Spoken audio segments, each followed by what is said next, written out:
Whenever you're ready to drift off, find a soft place for your head and let your breath slow. Tonight, let's quietly explore the gentle work that kept evenings steady and mornings sure. We'll begin with a brass disc held up to the night, an astrolabe whose cutwork lace points to familiar stars. We'll walk the red stone of a mule garden with water bearers, whose steps keep fountains speaking.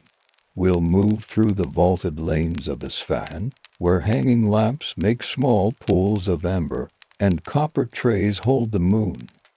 And we'll climb a high meadow where scythes sing, rakes whisper, and summer grass becomes winter warmth. As you settle in for the night, know that the pacing will be slow and descriptive. No sharp turns. Only soft textures, small motions, and sleep-safe detail. You can let the words pass by like lantern light on a wall. If your blanket is just right and your eyelids grow heavy, we'll begin beside the instrument that turns starlight into measures. A patient circle of brass that remembers every fingertip and every evening breeze. I am a circle you can hold in one hand.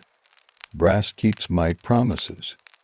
My edges curl so fingers do not slip when night air collects a little dew. My face is a plate of lines, tiny marks that prefer calm. Over me floats a filigree dirt with small star pointers shaped like leaves, spears, and little suns. When I hang from my cord and swing once, I learn the air and then grow still. This is how evenings begin on the balcony.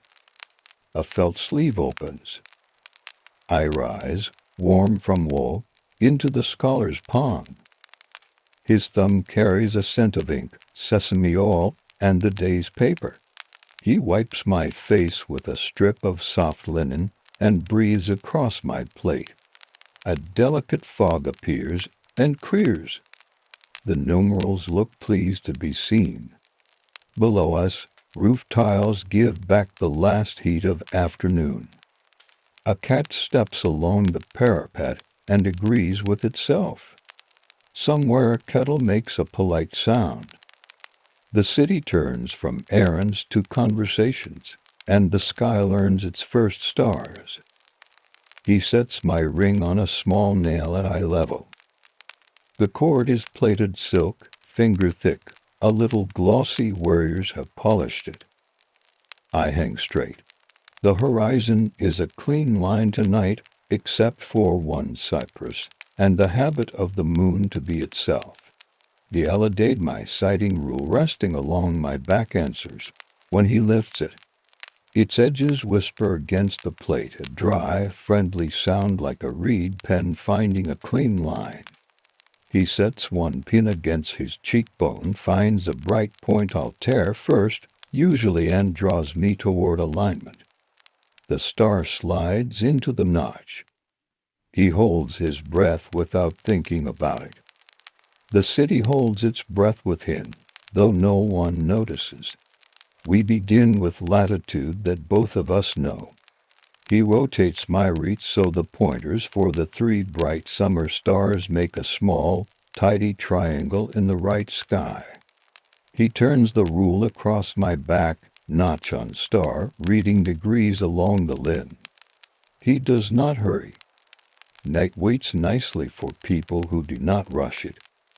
A gentle side note, this may seem like spell work, but it is only patience made visible. In many places and periods, people used instruments like me to measure time, to find prayer hours, to learn noon from shadow, to listen to the sky as if it were a careful clock. He lifts me free of the nail and sits on a low stool by the parapet. A leather notebook lies open on a board. He writes brief characters with a reed pen he dresses on a shell date, went first star. He keeps the words small, as if not to wake someone sleeping nearby. Ink glows wet, then goes quiet. Back to the nail. The breeze turns pages of a neighbor's laundry. I feel the faintest cool along my rim, and answer with a slower swing. He sights the moon. Tonight it wears a line of brightness like a boat on dark water. He finds its angle and makes another note. Altitude, shape, where on my web of pointers it sits among known things. He is not trying to tame it. He is visiting. Now he lays my plate into his palm and traces the lines that map the sky onto latitude. On some instruments these lines are continued across several plates upon each cut for a different city. For me, most are on one, a generosity of engraver and master. His finger pauses at the Almucanter's arc lines of equal height and at the azimuth's lines like soft sunbeams. He knows them better than his own streets. Tea arrives in a small cup and rests near the parapet. He does not drink yet. The cat inspects the saucer and concludes it is a moon with no tide. The scholar smiles without using his mouth. He asks me for the time of the first evening prayer, reading from the position of the sun well below the horizon. He turns the rete, sets the rule, and runs his thumb along the scale to where numbers come friendly. A bell answers the city in a far quarter, as if to agree. Sometimes he holds me not by the cord, but pressed flat to his chest so the back plate and his ribs are neighbors. He turns the alidade to the angle of a wall's shadow or the height of a minaret. In that posture, I mark a different kind of time, how days lengthen and shrink, how seasons slide under sandals, how afternoons choose to behave. He checks my climate scale along the back solar days that remember months as birds remember fields. He runs a nail along the zodiac ring. It is not for fortune in this house. It is for placing the sun when clouds keep it private.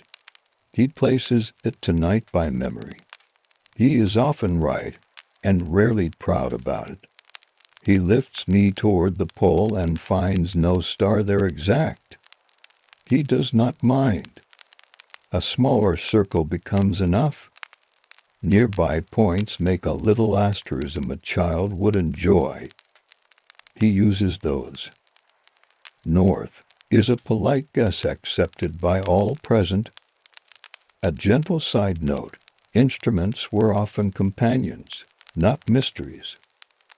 Children learned their names, apprentices cleaned their faces, merchants consulted them to schedule caravans.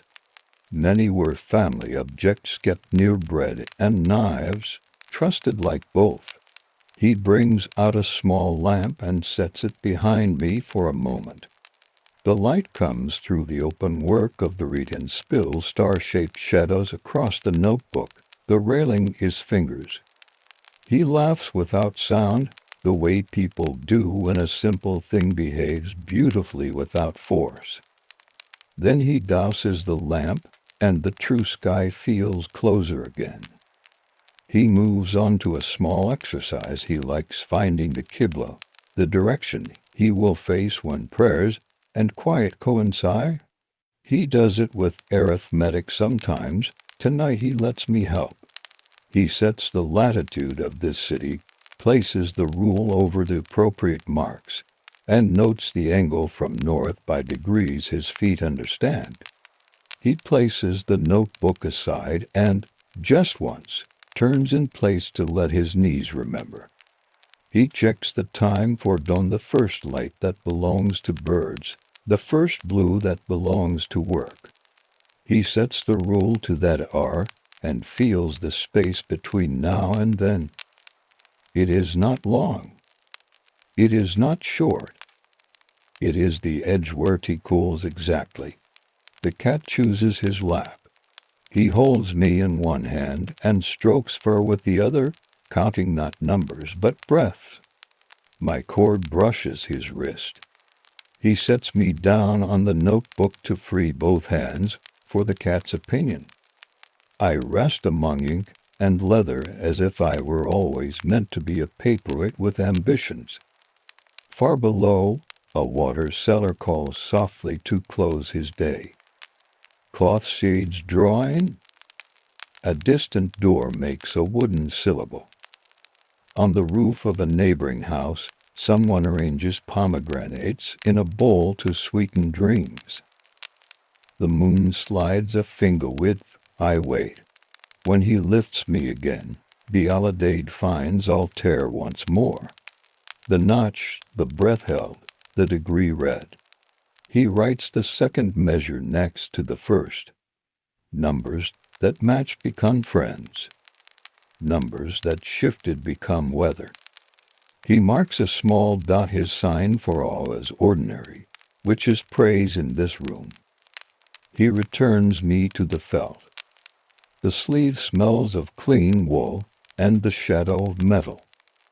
He closes the notebook, wipes the reed, caps the ink. He looks once more over the parapet, as if to bid a polite good night to roofs, tiles, and the idea of wind. I sleep in brass. The night continues its quiet calculation without me, but I keep its shape for the morning. And as the cord stills and the page dries, we follow his steps down from the balcony to courtyards where water waits in cool stone, and where steady hands will lift it from depth to light, one walk at a time. Before dawn, he wakes me with the quieter room uses for kindness. The felt opens, and the wool gives a soft sigh. Night still owns the tiles. The air has the small salt of sleep. He loops my cord over the nail again and waits while I decide how still I will be. The horizon is only a thought, yet the sky has begun to dilute. He leans his cheek against my back plate and sights the Alidade along the faintest band of light. Birds agree that morning has signed its name. He marks the first ease of day in his book and folds a corner of the page's code for a time he wants to teach. When the muezzin's voice blooms from a nearby minaret, the measure and the call greet each other like neighbors who share a stare. A gentle side note, across many cities, dawn was known by feeling first, then by habit, then by an instrument. In households like this, all three were allowed to be right at once. He pours water over his hands from a narrow-necked jug and leaves the remainder for tea. While the kettle finds its voice, he wipes my face with linen and a touch of whiting rubbed thin just enough to ask scratches to behave. The cloth smells of ash soap and sun. He uses a feather to dust the web of my wreath, coaxing star pointers clean without bending their small courage. A dot of oil goes to my pin, the heart that holds plate, wreath, and rule in a polite stack. Metal thanks him with a quieter turn. By full morning the city has taken up its senses: bread knob, bucket rug, door latch. He takes me down into the courtyard where mulberry leaves count small breezes. Today brings students to arrive with reed pens in their hair and dust on their sandals, and one with a cloth bag that carries exactly 3 books and 1 fig. They greet him, and then they greet me, by putting both hands under the felt as if lifting a small loaf. He begins with names. He points with the rule, Altair, Deneb, Vega. The syllables fit the mouth the way measured steps fit a stair. He turns the wreath a finger width, and star hands glide over the plate's fine forest of curves. The students stand close enough to see without leaning. He shows them how the zodiac ring is only a show for the sun's path, not a promise of secrets. They nod, relieved to keep wonder without worry. We go to the courtyard wall. He sets me flat against warm plaster, and the Alidade follows the crisp line of a noon shadow cast by a thin rod. A student reads degrees from my linen. Another writes the number. A third draws a straight line in the dust with a stick and labels it today. He reminds them that the wall will keep this memory longer than a page if no one kicks it away. The baker's boy comes with flatbread wrapped in striped cloth. The smell travels ahead of him like an easy answer. He stares at me with a thoughtful, unafraid look children offer to tools that are not toys. My owner lets him hold me with both hands. The boy's thumbs find the knurring along my rim. His face learns the weight of brass as a kind of truth. He returns me slowly and leaves with a coin of bread crust wisdom. Heavy things can be gentle. The courtyard agrees. A gentle side note, instruments often served as bridges. Scholars crossed toward bakers, and gardeners by way of shared objects, and the road held.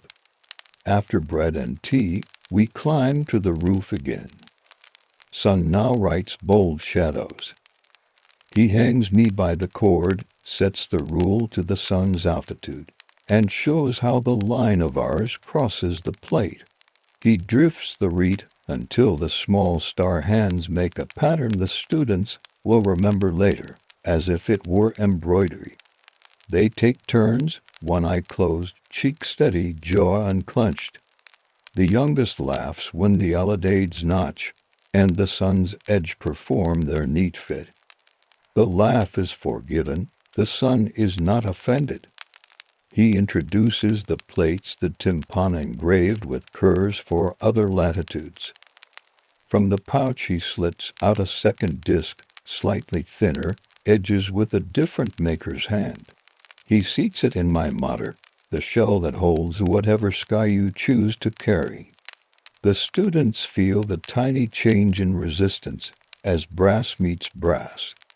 He tells them the plate was cut for a city farther north where nights are longer and roofs collect more snow.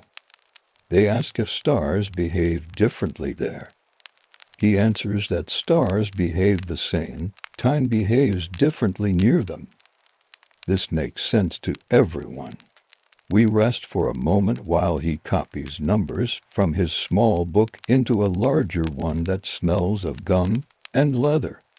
The cat reappears, finds the warmest tile, and demonstrates how to be a lesson in relaxation. A bee auditions the basil and declines. A pot clinks against a stove ring next door. The city's heart rate remains friendly. In the shade of the stair he shows the students how to find the height of a minaret with nothing more than a measured rod, and the minaret's shadow. He sets the rod upright, sights its top with the alidade, reads the angle, and makes a little sketch in the dust with 3 neat points. Rod tower. The numbers whisper to each other.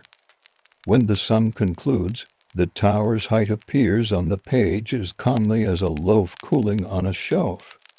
One student looks from number to stone and back again as if tasting salt and finding it proves water. A gentle side note, practical geometry often traveled with instruments like market weights. Prayer hours building lines all solved quieter than arguments and stronger than guesses. An older neighbor arrives with a question wrapped in courtesy. How soon will the shadow in his courtyard reach the grapevine's second post?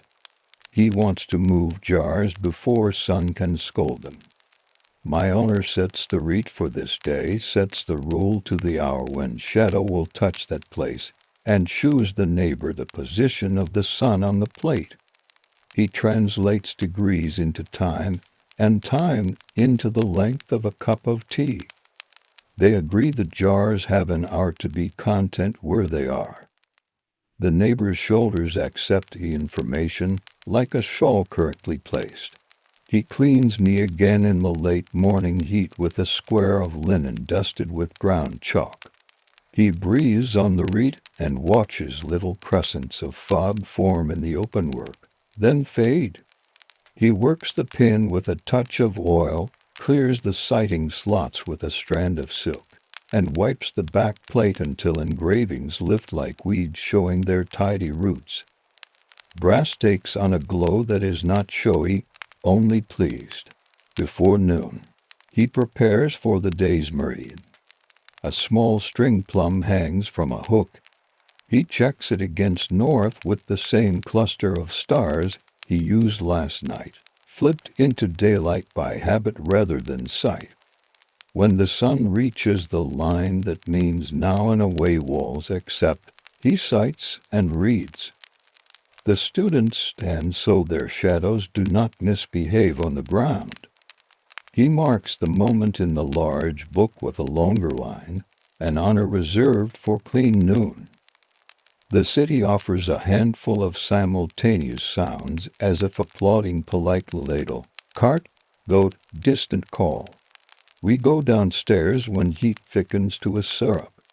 In the cool room he shows them my parts by name the way one introduces family.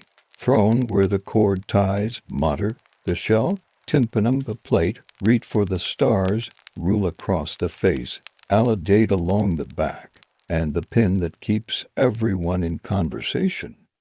He unscrews the little wedge, some call it a horse, that holds the stack even. He lifts each layer and lays it on a square of blue cloth. The students trace the engravings with a fingernail softness. One whispers a star's name without being asked. The sound suits the room.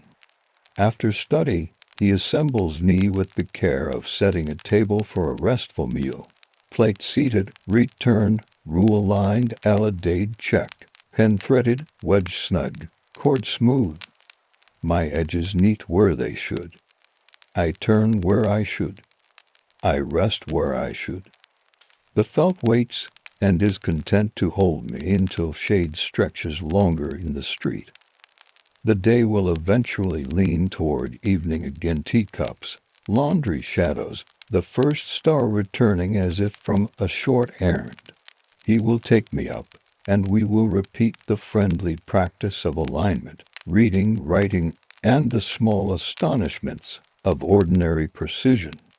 For now I lie in the case, and remember engraved lines, warm ponds, and a city that lets the sky be measured without losing any of its kindness.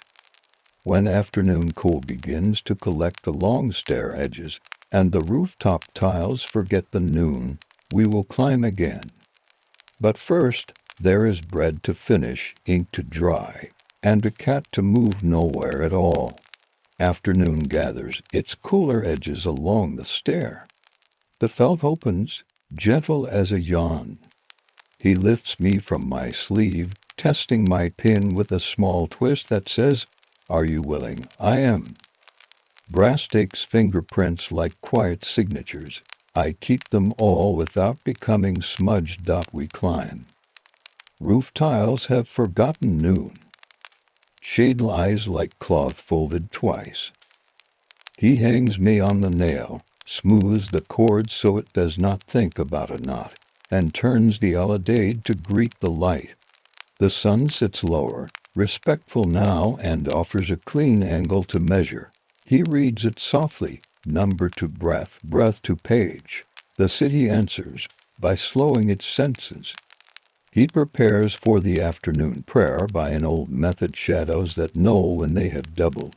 On the parapet a thin rod stands. Its first shadow was marked with chalk before noon. He places me flat to the wall and sets the rule where the angle says now. He glances at the chalk, then at my scale, then at the shortness the shadow still intends. Soon, he says, and draws a modest line across the page. Time, content to be seen, continues its walk. A gentle side note. Before mechanical clocks were easy neighbors, people braided ours from several strands shadow length, water clocks, candle marks, and instruments like me. None of these quarreled when treated kindly. Two students return with their own scrap wood plum and a pride that fits their sandals. He hands me to the older one first. The boy's cheek steadies against my back plate.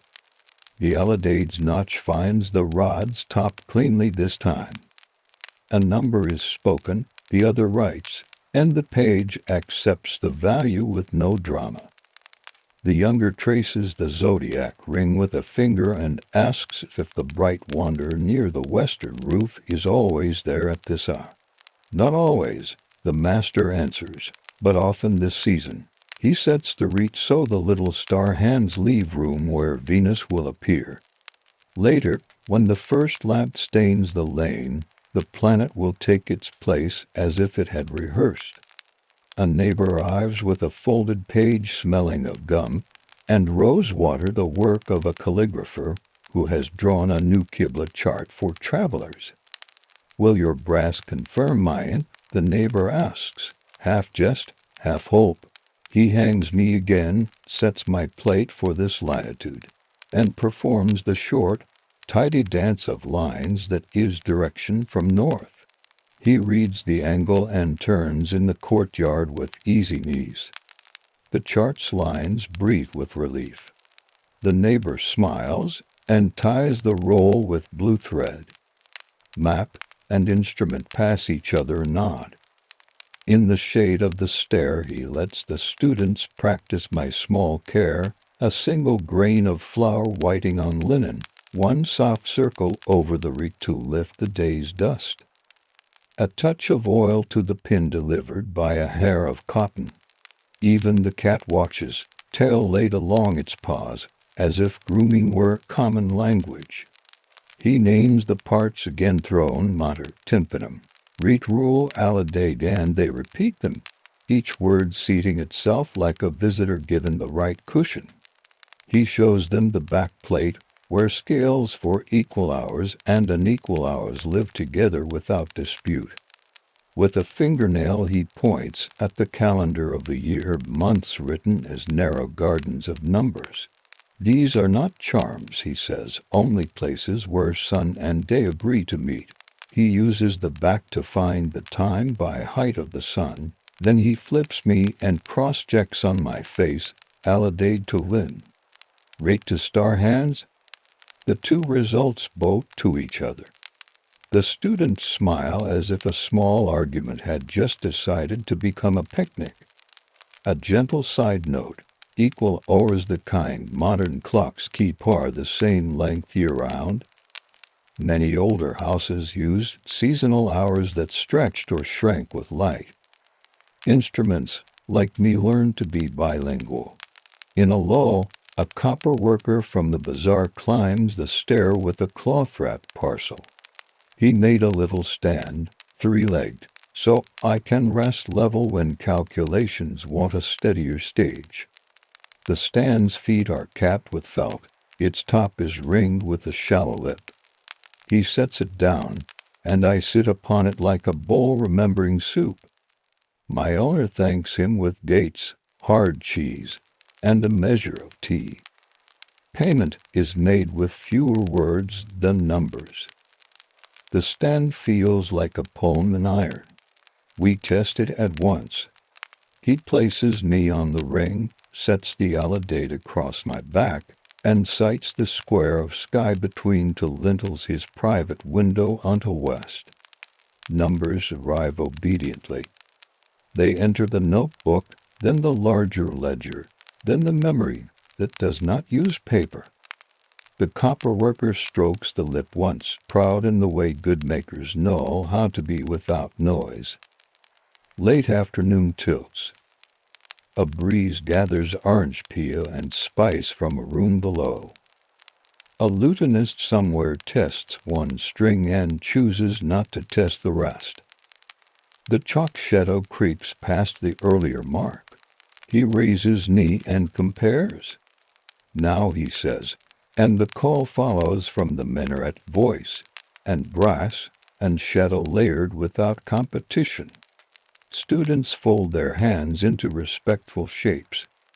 The cat closes its eyes and makes a shape of gratitude that needs no school. After prayer, he performs a small geometry the older student has asked for height of a distant cypress without walking to it. He measures the angle of sight from the parapet, then from a second spot a known number of paces away and lays a little triangle in the dust. Proportions speak softly. The cypress becomes a number that could wear a hat. Tall enough for owls, he says. The younger student copies the drawing and adds a tiny owl at the top. This is not standard, but the master allows it. Owls have long observed geometry with dignity. We remain on the roof as evening begins to deepen. He hangs me at eye level again and waits for the first brave star. It arrives near the rooftop jar, a loyal visitor he greets by name. He slips the reach so its pointer kisses the spot. Then, with 2 fingers, he turns the star field gently until another pointer confirms what the sky already knows. The page receives first star, clear, low dust. The lamp is lit but shaded, so brass can work without flattery. A gentle side note, in some cities, evening lamps were used as small observatories. People set instruments near them not to see stars, but to see lines, rings, and rules more plainly while the sky still carried its math. Down in the lane a date seller shakes his tray in a rhythm that invites browsers without insisting. A boy stirs a brazier. The faint anise scent from tea drifts up the stair. He raises me sights again, now not at a star but at the bright planet taking its post above the thickening roofs. The students notice before he speaks. One whispers the name, the other writes it with the careful pencil of someone adding a friend to a list. He teaches them one last trick before night inherits the stairs, finding the length of twilight by setting the sun's circle on the plate and counting the space between daylight and dark. He shows where the line for the horizon sits. He places the rule where the sky's brightness will release its last, and he moves his thumb along the limb until the number makes sense.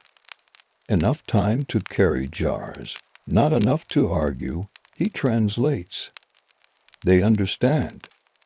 A neighborhood can plan a supper with information like this.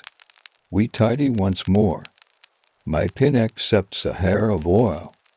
The cord is smoothed, the felt stroke to remind its pile which way to lie.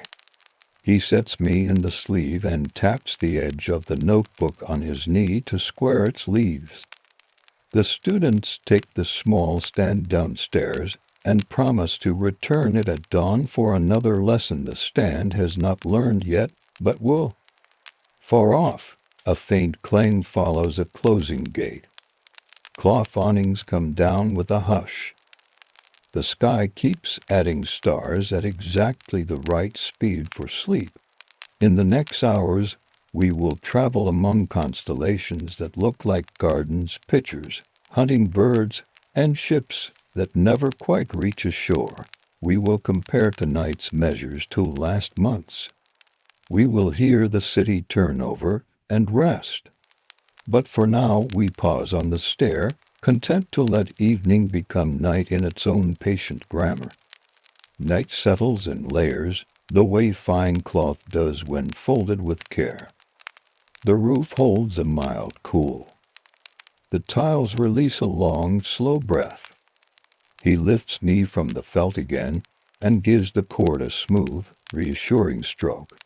I answer by hanging straight, no twist, no complaint. Brass takes on the color of lamp honey. He starts with a favorite ritual. He turns my reed until the small hands for Lyra and Cygnus make a neat gate.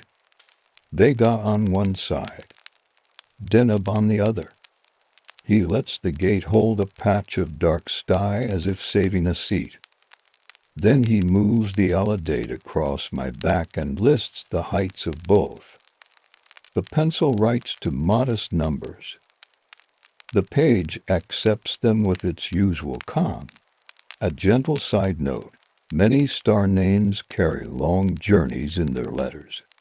Some began in Arabic, traveled through scholars' mouths, and came back as neighbors wearing altered coats. The sky kept their places even when their names learned to share. He sets the rule to the hour and checks what the plate says about the angle of the ecliptic tonight. The zodiac ring is not an omen here. It is a simple way to put the sun and moon in the same conversation. He places the moon's place carefully, using last sight and a small table copied years ago. Numbers do not boast when they live on paper this way. A breeze lifts the edge of his sleeve. The chord answers with a soft, short note against my throne. He steadies me with 2 fingers on the rim and continues. He cites Altair again to confirm what our earlier sums promised. The notch fits. The limb gives it its number. The notebook receives it. He draws a tiny circle beside the line to mark agreement, his private sign that an evening is behaving well. He rests me for a moment on the new iron stand. The legs settle as if learning the roof slope. From his pouch he pulls a small card of the lunar mansions, the monozel, in their familiar order. Not all are visible, but he points to the one the month has reached, tracing the sequence, as if reading a prayer. He does not consult it to decide anything. He consults it because sequence pleases the mind the way warm water pleases hands. The cat appears again and chooses the felt sleeve as a bed. This is permitted. Fur will brush off tomorrow with a breath and a laugh. The lamp behind a clay shade makes a circle of workable light. It kisses my engravings without glare. The courtyard below offers tea talk and the clink of a pestle in a mortar. Cardamom sighs. Copper cools. He compares equal and seasonal hours one more time for the students who will ask in the morning. On my back, the scale for equal hours carries the comfort of sameness. On my face, the curved lines where seasonal hours live tell a different story, a summer story with long chapters and a winter story with short ones. He draws 2 quick sketches, one for each way of counting, and writes notes small enough to sleep between the lines. The difference does not cause trouble when everyone is kind. A gentle side note, tools often mediate peace between systems. Farmers, sailors, clerks, and scholars learn to carry 2 kinds of time and set them down without quarrel when supper rang the spoon on the pot. A neighbor climbs the stair with a careful tread. He brings a small wooden box that smells of gum and glass. Inside is a lens, simple, friendly, not proud. For your old eyes, the neighbor says, which is a kindness disguised as a joke. They place the lens between lamp and page. The ink becomes wider, each loop, and dot more obedient. He nods thanks and presses 3 dates into the neighbor's palm. The lens will live near the reed pens now beside the shell. Tools adopt one another when given a shelf. He checks Canopus, low and shy from this latitude, the way some guests always stand near a doorway. Tonight the horizon is clear. He finds the bright body at its proper small height and reads it off with a patience that flatters. Both of them. He writes the value and a little star beside it, his mark for a sight that was earned. He turns me to the north and lays the elidate across the faint cluster that frames the pole. The pen's head gives a quiet glit. He adjusts the wreath by a sigh. He is not correcting the sky. He is aligning his expectation to what is true. The difference is important to his face. Below, the lane learns the hour by smell. Spice dulls. Bread sweetness concentrates as ovens befriend coals. The metal latch to houses away says its single syllable. The boy with the blue beads ties his tray for morning. The city does not fall silent so much as recline. He uses my back now to measure the height of a wall's edge for a neighbor's plan. The alidade sights along, and the limb gives degrees that become a carpenter's number by dawn. He writes it on a scrap and tucks it under the copper stand's lip. The scrap is safe, held by the ring like a small bird under clay roof. A gentle side note, an astrolabe could be a table, a protractor, a map, and a clock depending on what was asked of it. The object did not mind the change in job as long as hands were clean. He explained softly to himself the difference between me and the heavy mariner's form used on the open sea. Out there, sailors hold a pierced disc in wind and spray and read the height of a star from a rocking deck. Here on the roof, we prefer lines and quiet and the kind of stillness that lets a number be read twice the same way. Both instruments are cousins. Both honor the same likes. He checks the time for the deep night prayer, laying the rule where the plate says the divide of dark falls. He does not plan to break sleep for it tonight. He is merciful to his bones. But he marks the hour because knowing where the river runs makes it sound friendlier later, even if one chooses not to rise and drink. The lamp's oil thins. He trims the wick with a pinch and wipes his fingers on a rag that remembers many such pinches. The flame steadies, shorter, cleaner. My engravings glow as if someone polished them from inside. He takes one last sight of Vega and one of Fomal out, near the water's imagined lip. Numbers step into the book and sit down like good guests. He closes the larger ledger and smooths its leather with the flat of his hand. He places the pencil under the string, tucks the lens in its box, and puts the box beside the pens as promised. He rubs the cord between thumb and finger to feel for wear. It has none that matters. He breathes on my face once, not to clean, only to say thank you in a language brass receives. The cat wakes and makes a brief, disgust sound. Far away a dog replies with one comment, and is done. The city lies on its side. The moon lowers its coin sheen to the lip of a roof. Dew begins to think about what kind of night it wants to be.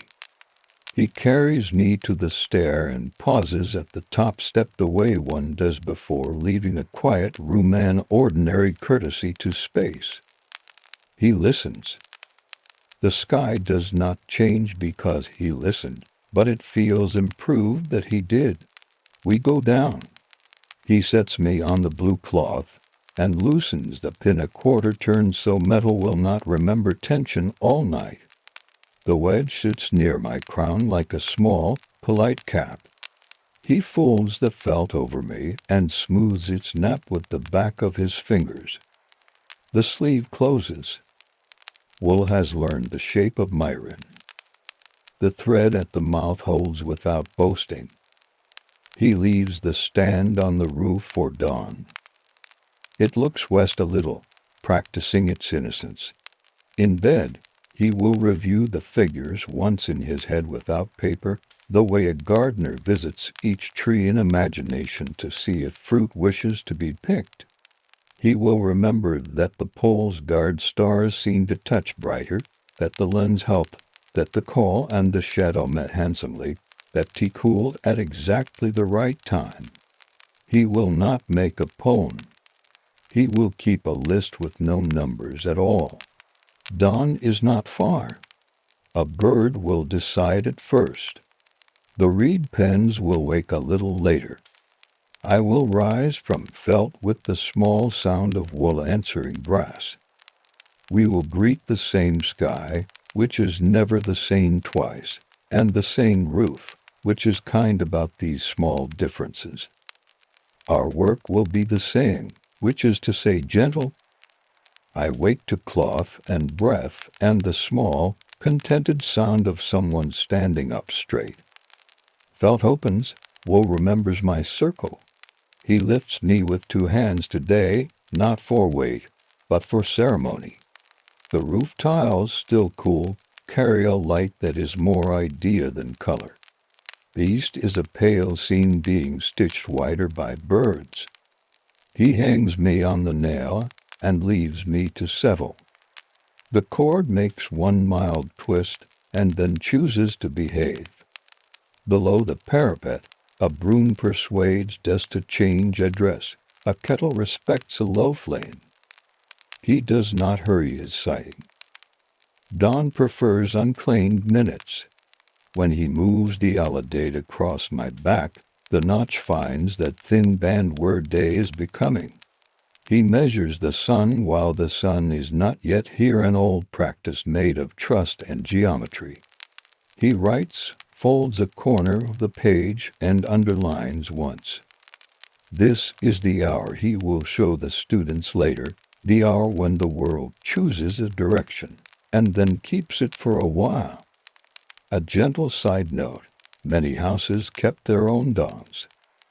A call, a shadow bird, an instrument threads braided into a single rope strong enough to pull a day awake. Downstairs, he rinses his hands from a nearer jug. He dips a feather into a pinch of whiting and brushes dust from my openwork. The small star hands cleared one by one as if greeting acquaintances by name. A touch of oil to the pin, only what a hair can carry. He touches the cord to feel if any fiber has learned a bad habit. None has. He breathes on the plate, numbers bloom and fade. Brass learns a soft luster. Students arrive in 2s and 3s, sandals speaking in the stairs dialect. They bring reed pens, a scrapboard, and one fig that acts like it is more important than fruit. He sets me on the little iron stand the copper worker made and shows them again how layers become tool. Mater plate, reed rule alidade, pin wedge each offered to the morning like utensils laid on a cloth. He tests the pin's snugness and speaks of enough, not tight. We step to the roof. He hangs me and points out a last star refusing to yield to light. The smallest student aligns the notch with a tongue tip of concentration that makes the others polite. She reads a number she will remember only as a satisfaction in her ribs. The older student lays the first chalk mark for the day's wrought shadow and labels it in a script he has finally made obedient. He writes first beside it, smaller than pride, larger than doubt.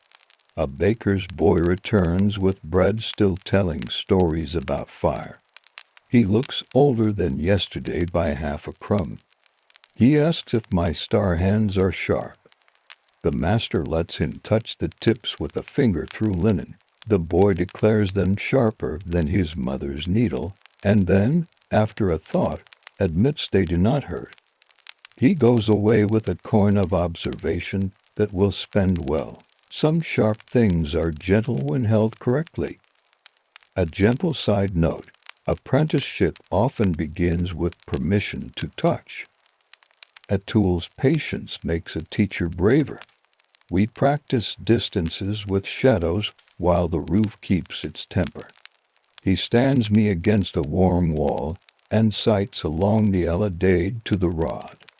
The students take turns, cheek comfortable, jaw silent, breath easy. Measured angles walk into the notebook. On the floor, a triangle draws itself from numbers, attitude becoming architecture. A cat performs the task of kneading a corner and supplies scale to every sketch. A neighbor brings a small problem that fits my back. He wants to set a sundial on a terrace that looks south somewhat. The master draws on a queen chart of tile latitude here, our lines fanning, noon straight and polite. He uses my limb to step off the grease, and my alidade to sight along a line of roof tiles that have lived long enough to know which way is which. He gives the tile back with a smile that says the sun is a friend who appreciates punctual furniture. When heat begins its steady comment, we go into the shaded room. He loosens my wedge, lifts the reed, and lays it on the blue cloth. He shows the little imperfections that make it human. One pointer that leans the smallest amount, a scratch the engraver allowed as signature, the place where a file kissed too hard, and was forgiven with polish. The students love these flaws. They learn that accuracy and personality share a table without quarrel. He brings out another plate, made for a city you once visited where winter nights seem to have more hours than needed, and summer afternoons throw shadows that feel almost musical. He swaps plates, fingers steady, and sets the reed again. He speaks of travelers who carried extra timpana wrapped in cloth inside bread baskets, a sensible place thieves rarely negotiated with. The image earns 3 quiet smiles. A gentle side note, portability is the other name of scholarship. Leather, wood, brass, these are vehicles when arranged thoughtfully. A merchant climbs with a cord of knots and a request. He will leave at dusk and wants the time when last light becomes too thin for ledgers and too dear for eyes. The master hangs me and sets the rule where the plate says civil twilight will wink. He translates degrees into the length of a slow walk around a fountain and a small supper. The merchant nods as if someone has packed his bag with a good loaf. He leaves a lemon as gratitude. The lemon sits on a ledge auditioning for brightness. We return to the roof for noon. A string plum hangs. The shadow tightens to a line. He cites, reads, marks. The page receives a longer stroke, his noon signature. Somewhere a poplet agrees. He turns the reed until the star hands write the exact sentence the sky is writing. Numbers and light rhyme. Afternoon, he dresses the reed pen on its shell and copies the day's smaller figures into the larger ledger. He makes one correction with a mark so modest it looks like courtesy. He dots a column to mark days without quarrel. He pauses over the morning page and adds a tiny loop, the sign that means teach this again. Visitors thin. Heat thickens. He explains to the last student how to find east by the morning shadow and west by the evening one if clouds hoard sun. He draws a small compass rose and places letters learned from several languages around it, a polite crowd that has decided to get along.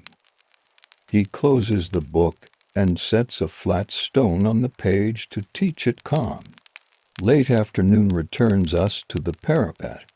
He measures the sun one more time in a voice even the numbers and joy. He checks Venus in its appointed place, thanks it privately for consistency, and writes a short note, bright as copper, low dust. He cites Deneb and finds it where roofs leave room. He turns the reed a touch and rests. The neighbor with the lens returns to say the lens has decided to live here in exchange for tea. The bargain is accepted. It earns a home beside the pens, near the shell. Tools like neighbors. He cleans me for the last time today, linen whispering across brass, a breath to fog and clear, a touch to the pin, the cord laid in a soft circle that does not kink. He loosens the wedge a half turn, so sleek does not cramp metal's memory. He smooths the felt and slides me into it, a door closing on a quiet room. A gentle side note, putting a tool away is also a measurement. It measures respect, and it predicts tomorrow's ease. On the roof, the iron stand faces west, already understanding the evening. In the lane, dates fold into baskets, and lamp sellers cover their glass. The city reclines into its usual kindness. Inside, he lays the large ledger flat so pages will not curl, rinses the reed, and leaves the inkstone with a thin skin that will gladly wake with a drop. He pauses with his palm on the felt where I lie. He is not asking for anything. He is telling the day can end without untidy corners. Then he lifts the jug, pours water for his hands, and goes to the room where rugs remember steps softer than numbers. I keep the roof and the sky in my lines. I will wake to breath and a cat and the same nail, and I will make friends with light again. This is my work, to carry stars into hands and let time be felt as well as read. And as brass returns to woe and the balcony learns shade, we step down through cool corridors to a stone stair that falls into water, where ropes sigh, leather skins darken, and a man with quiet shoulders walks garden to garden so fountains can speak. Before sunrise, the city is stone and hush. Fatehpur Sikri holds its breath the way courtyards hold cool. We begin where stairs fall into shadow, a stepwell of red sandstone, walls ribbed with niches for lamps, air scented faintly with wet lime, and the dark smell of water that has not met sun for hours. A water-bearer knots a cotton sash across his chest, lifts to goatskin mashed from a peg, and tests their seams with a thumb. Each seam learned beeswax yesterday, and will be faithful today. Ropes rasp, a pulley gives a dry sigh. The first draw of morning begins. He lowers a skin with a steady hand. It gulps politely, fills without splash, and rises round as a drum. He caps the neck with a carved wooden peg, smooth from years of turning. The second skin drinks in its turn. The pair hang from his shoulder by a forked yoke of tamarind wood, but most days he prefers the long sash. Leather on bone can make a man forget his posture. Cotton teaches him to stand as if invited to. A gentle side note, carrying water was a trade that tied city, garden, and kitchen together. Names changed across regions, Bisti, Mashki, but the work's grammar stayed constant. Fill, lift, walk, pour, and count. He climbs the stepwell slowly, finding each riser by feel. The steps are shallow, worn to an easy slope. Above, the world lightens from iron to pewter. Parrots make the first comment of day. At the lip he pauses, not from strain, but to let the skins settle into his rhythm. A smear of lime chalk waits on a pillar. He draws one short stroke, first fill, and sets out. The path threads through arches that have decided to be dawn-colored. Red sandstone holds night longer than plaster. Its surface cools the eyes. Within a walled garden, channels sleep in right angles, beds of herbs lie flat as rugs, and the central tank keeps a lid of quiet on its face. At its upstream corner, a low cistern sits like a listening ear. This is where his water goes when the garden is thirsty and the fountains are silent. He loosens a peg and tilts a skin. The string begins as a thick line, then thins to a ribbon, then to drops that count themselves without quarrel. Sound moves the garden from dream to duty. A first rill stirs, a second replies, and a third remembers its manners and follows. The fountainhead's little pierced cups of carved stone do not leap, they speak. Arcs rise ankle-high and lay themselves back down as if setting cloth to dry.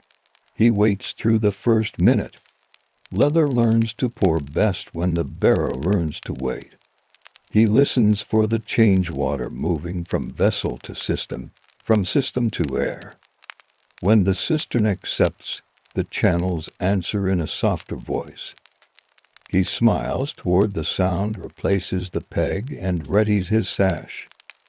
A gardener in white cotton lifts a hand in greeting without stopping his own small work of pinching spent marigold heads into a pond. Breakfast belongs to a step in the shade.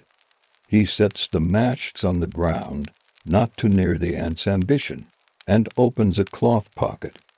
Inside are 2 wheat flatbreads, a pinch of salt, and fennel seeds pressed into a fold. He eats with 2 fingers, and a patience that respects bread. From a slender clay surohi he drinks water that grew cold in the night. The pot's skin still glistens from yesterday's wash. Evaporation is a silent friend of this house. He rises for the second round. Again the step-well, again the rope, the hoisted weight, the chalk mark.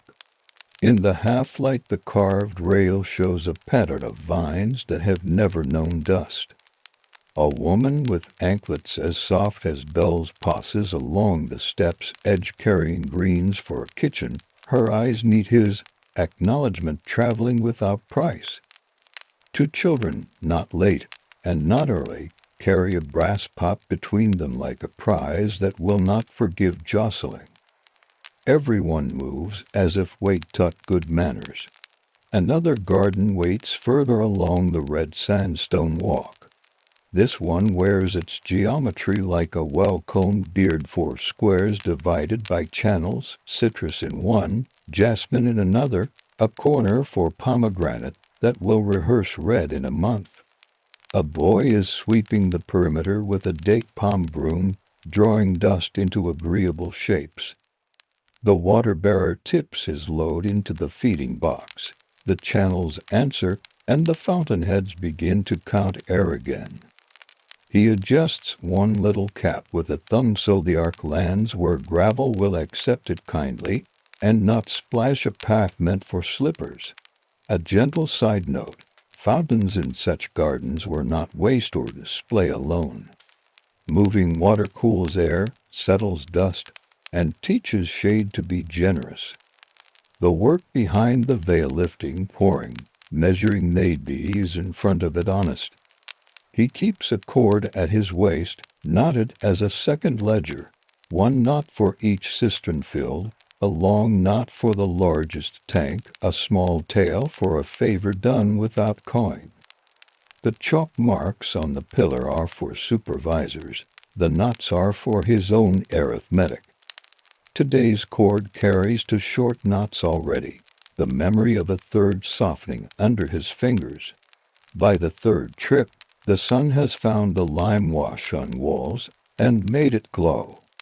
Shadows grow narrower and more exact. He wipes the masks with a cloth to lift any grit that would teach the seam bad habits. Beeswax waits in a leaf packet in his pouch. A thumb of it will make another morning easier if applied now while leather listens. He softens a rough stitch, seals a pore that thought of being a mouth, and smooths the skin until it answers with a darker sheen. On the way to the next courtyard, he passes the outer gate where guards drink from a shared brass loda, rinsed with the old courtesy of 3 drops to ground. One asks, half play, half account, how the voices are this morning. He answers that the north garden is speaking, the west garden is clearing its throat, and the small court by the musicians' hall is still asleep. The guard nods. News about water is news about ours. He steps into a narrow passage where the air cools like a hand placed lightly on a brow. Here a chitre, an inclined stone chute carved with ridges, waits for its turn to glimmer. Later, when the cistern is fuller, water will shiver down its face, and break into a lace that sounds like talk in another room.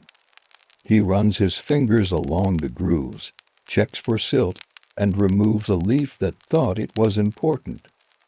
The leaf is not corrected, it is simply relocated.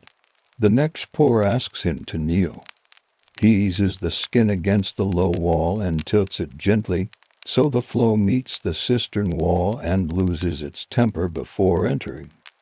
In the corner, vine pots arranged in a stagger keep roots cool. He wets the pot sides with 2 open hands of water. The clay drinks a little and then gives back a smell of dust becoming clean. A pair of miners argue about a date pit and then decide the argument is its own lunch. He pauses at a pillar and adds another chalk line. The marks are short, like the units of an old poem. Beside them, in a different hand, yesterday's tallies fade into the day's new breath. He lays the chalk down in the groove where it belongs. Things have spaces in this city, and spaces remember their guests. Before the sun lifts beyond mercy, he means to reach the garden near the women's quarters. There the channels are finer, laid pale under a trellis. He will lower his voice at the gate and let a servant announce him with a raised hand. He will pour without looking beyond the jasmine. He will count, tie a knot, and leave the chalk to speak for him on the pillar outside. For now this stepwell calls again.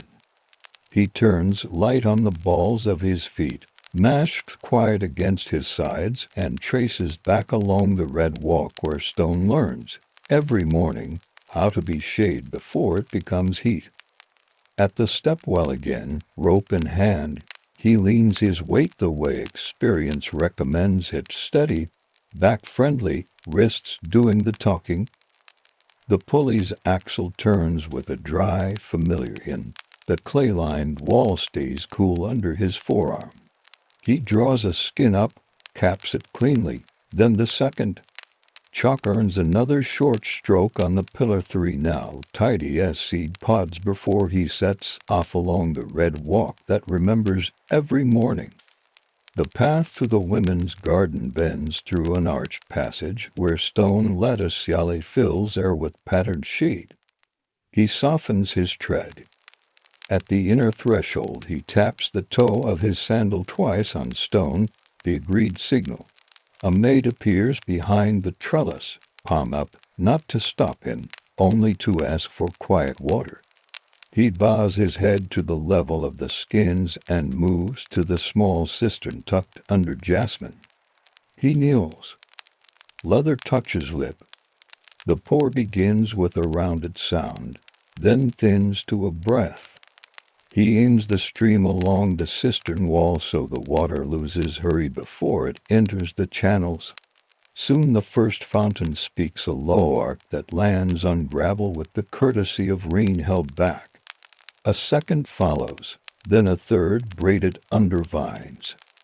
He adjusts one perforated cap by a finger width so a drop will not collect and fall on the walkway where silk slippers prefer to remain stories rather than facts. A gentle side note, in courts like these, service puffs kept labor near and sight modest. Hands moved through shade, eyes lowered. Water and work passed like wine fells, not washed. He wipes a wet palm over the terracotta vine pots stacked in a stagger against the trellis. Clay drinks, coolness grows. From behind the screen, a soft voice thanks him with 2 words and a pause.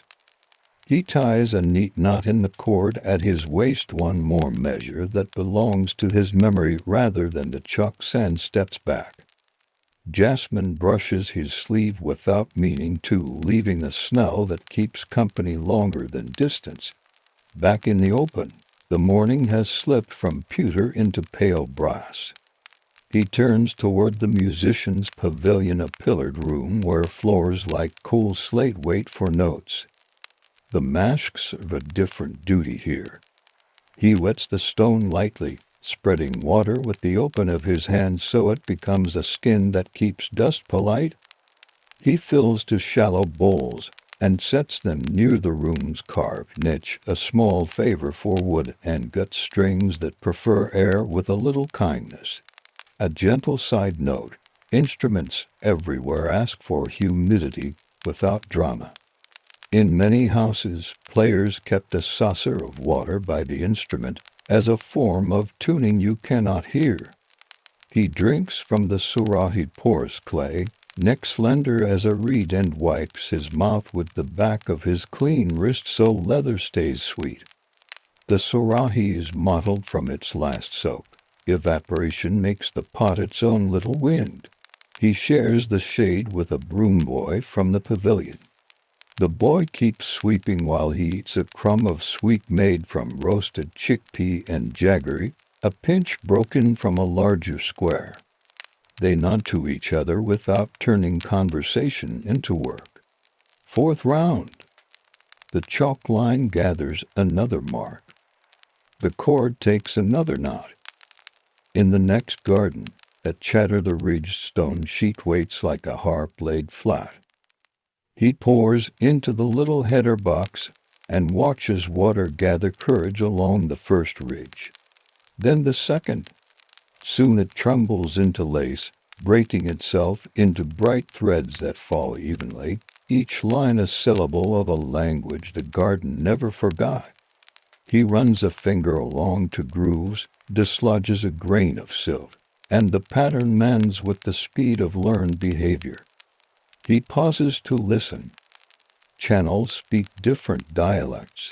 A narrow run under pomegranate leaves makes a whisper that changes when leaves drink. A square rill between citrus trees answers with light clapping sounds when gravel approves. The long spine of a main channel says enough by altering its pitch. He hears all three and adjusts his next round accordingly, not with lists, only with steps.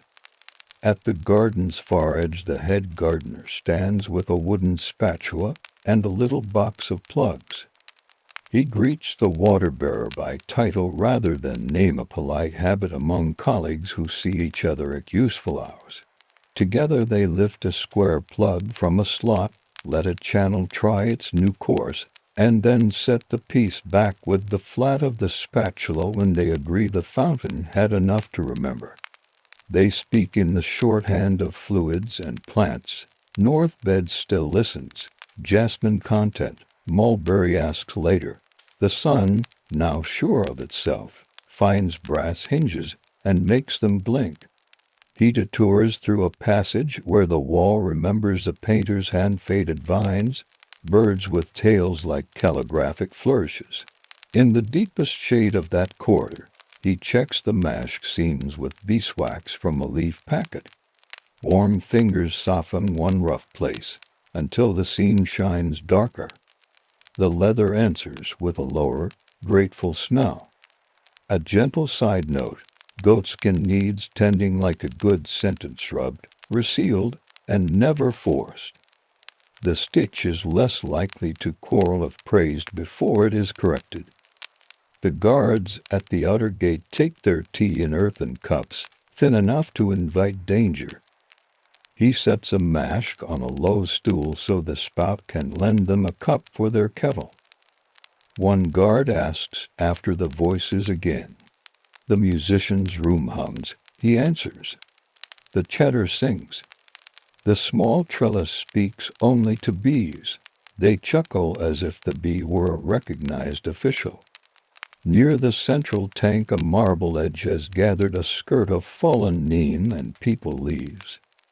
He skims them with a palm leaf fan, turns them into a quiet bundle, and leaves them near a hibiscus where soil will be grateful.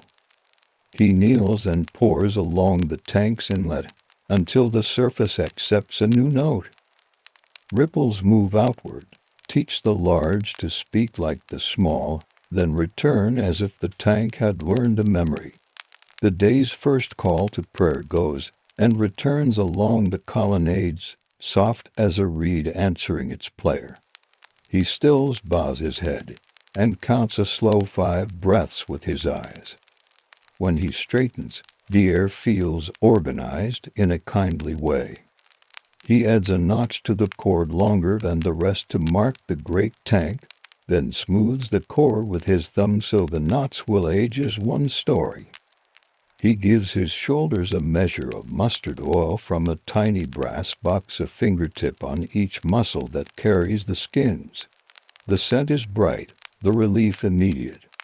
He prepares the next round with small tasks that belong to comfort, retying the sash, turning the turban cloth one fold, checking the peg ends for splinters, tapping the mash bottoms so leather will not learn a crease.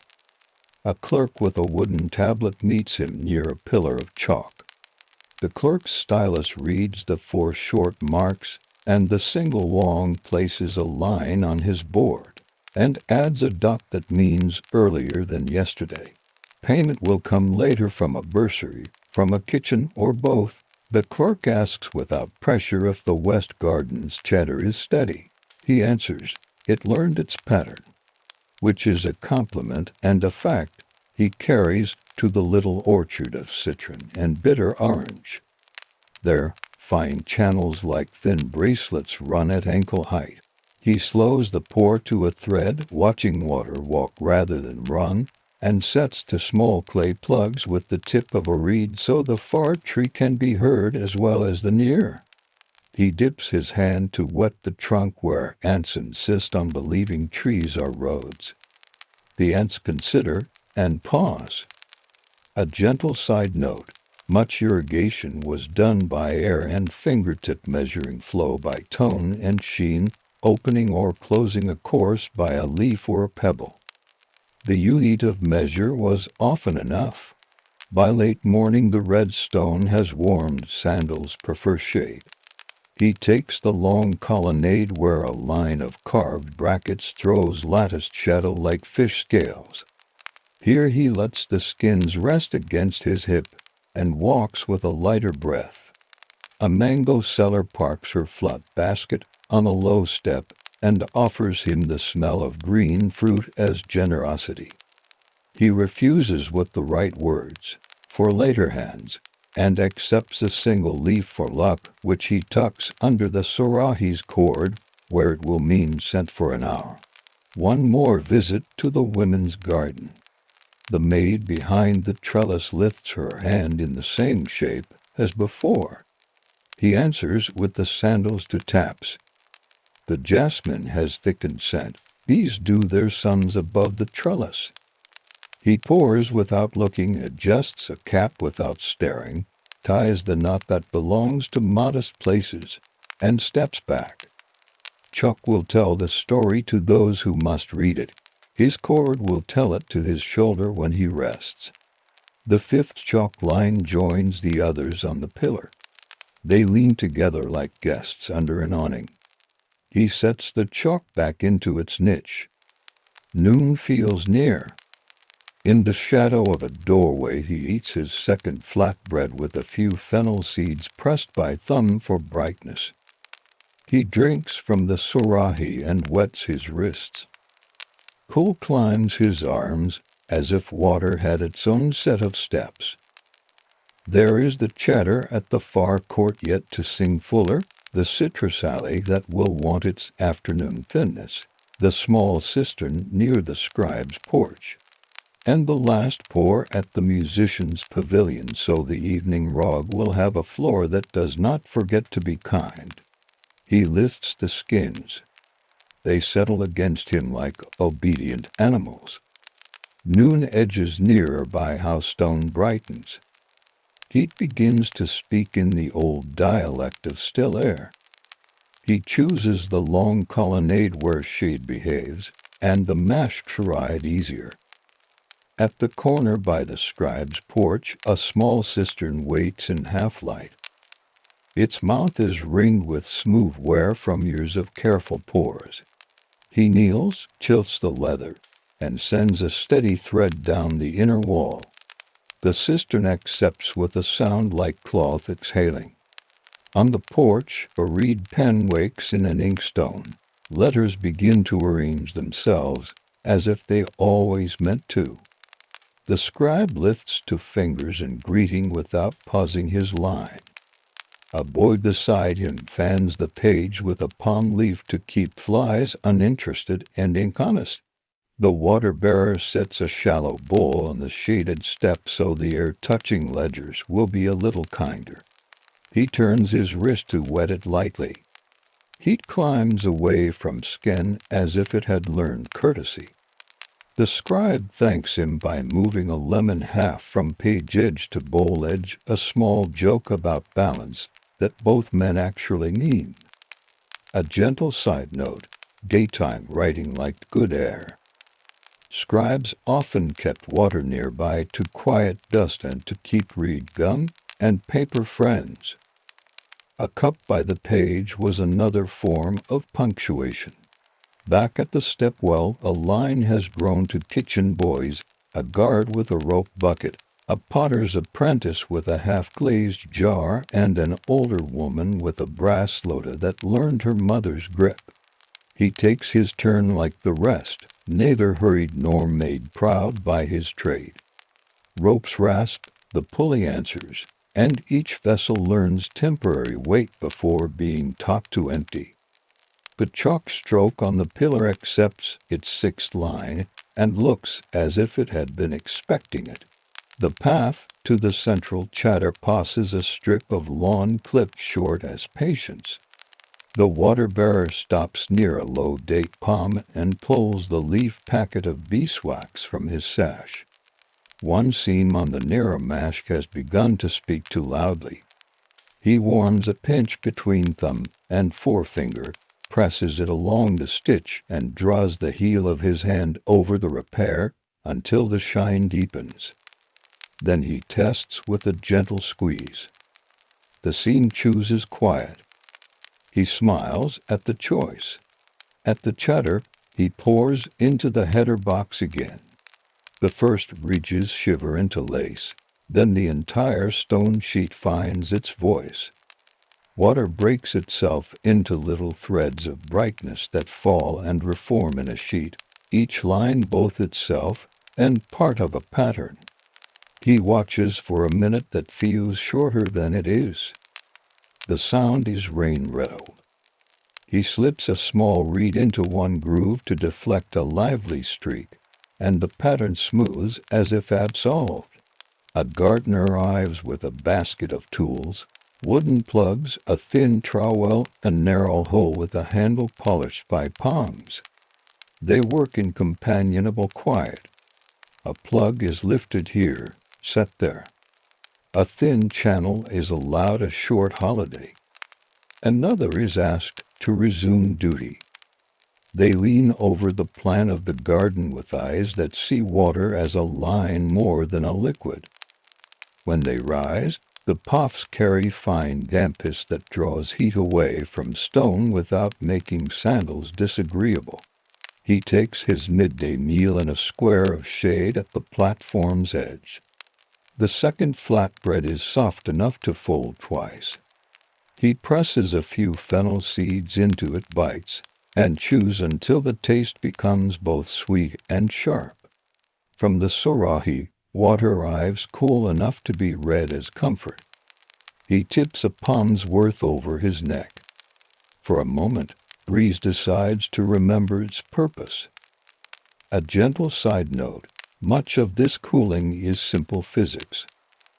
Clay drinks, water leaves, heat follows. It feels like kindness because bodies enjoy good equations. The orchard of citrus asks next. Channels here are narrow as bracelets. He slows the pour to a fine ribbon, just more than a thread. Under each tree, he presses a small clay plug half-in to stop a greedy path and encourage a shy one. Leaves move slightly when roots greet damp soil. Bees change key.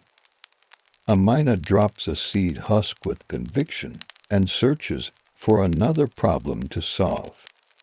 He wipes the low channel's lip with his fingers so silt will consider staying elsewhere.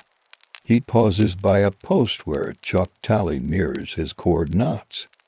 A clerk appears and adds a square mark beside the morning strokes to mean garden order kept.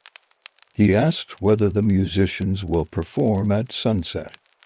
If the floor remembers to be cool, the water bearer says, half a smile. The clerk points at the bowl he placed earlier and considers the matter settled. A dot enters the clerk's wooden tablet that, if you could read it, says floor will be agreeable. He walks the long red walk again. Sandstone has warmed into a hand that could hold bread without burning it. In the trellis court he taps his sandal twice. The maid behind the yali lifts her hand in the known shape. He pours into the small cistern without looking beyond the jasmine. The arc shapes settle. Bees practice scales. He ties another neat knot, the one that belongs to private corners. On the way out he nods to the guardian of the passage. The nod returns not ownership, only accord. Near the outer court, he stops beside the musician's pavilion for a second kindness. The floor has begun to warm past preference. He loads his palm and spreads a thin sheen across the stone, working from center to edge, leaving no puddle that would misbehave under a foot. The sheen dries into a memory of coolness. A student sits in the doorway, binding a broken string with a knot that knows it has one concert in it. The student nods, as if the floor has just agreed to attend. A gentle side note, in many places, floors were treated like instruments tuned with water, swept with rhythm, kept free of complaint so sound would travel in a respectable manner. Back at the stepwell, the seventh chalk line meets the others with the poise of a page number. He lowers the rope with a hand that does not shake. Leather fills. Beeswax holds. A pigeon drinks in the shallow channel that escapes a cornerstone and pretends it is a stream. He lets it finish. The pigeon leaves a ring of damp feathers on the stone as a small proof of gratitude. In the afternoon heat, footsteps thin. He chooses the arcaded walk to the outer gate, where the guard's brass lota throws back a square of sun. The guard raises an eyebrow that asks, voices, their shorthand. The West Cheddar sings true, he says. The small trellis keeps bees, the scribe's porch reads well, the tank remembers. The guard, content, marks a tiny line on the inside of his cuff with charcoal, his own private ledger. They share a smile that is not a secret, only restful. He passes the potter's yard. Two jars stand upside down on pegs, rims chalked with letters that say whose kitchens will own them by dusk. He wets the earth around the pegged feet so dry clay will not wick their patience too quickly. The potter's wife waves from behind a curtain of reed slats and returns to lifting a jar with a cloth that respects wrists. The shade there is intelligent, made by a roof that has memorized summer. At the quiet corner by the cypress, he kneels to adjust a tiny stone that diverts a trickle toward mint. The plant answers, with a smell that would wake a tired horse. He tears a leaf and tucks it under the surahi's cord. The evening drink will remember this leaf. He taps the stone once to say stay, and the trickle believes him. The sun stoops a fraction. Shadow gathers a sentence along the low wall. He returns to the central tank for a last tempering before rest. The pour leaves the mask as a ribbon and lands without a splash. Ripples move in plain rings. A child appears with a paper boat, lowered with ceremony. The boat travels the nearest ring and allies itself with calm.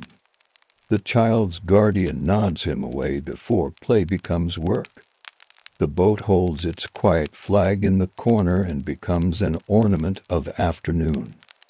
He ties another knot at his waist cord, 8 now and 1 long. The cord feels like a soft abacus that only he reads. He smooths the knots as if telling them they belong to a story that is going well. A gentle side note: wages for such work could be coins, grain, cooked meal, or a space on a cool floor at noon.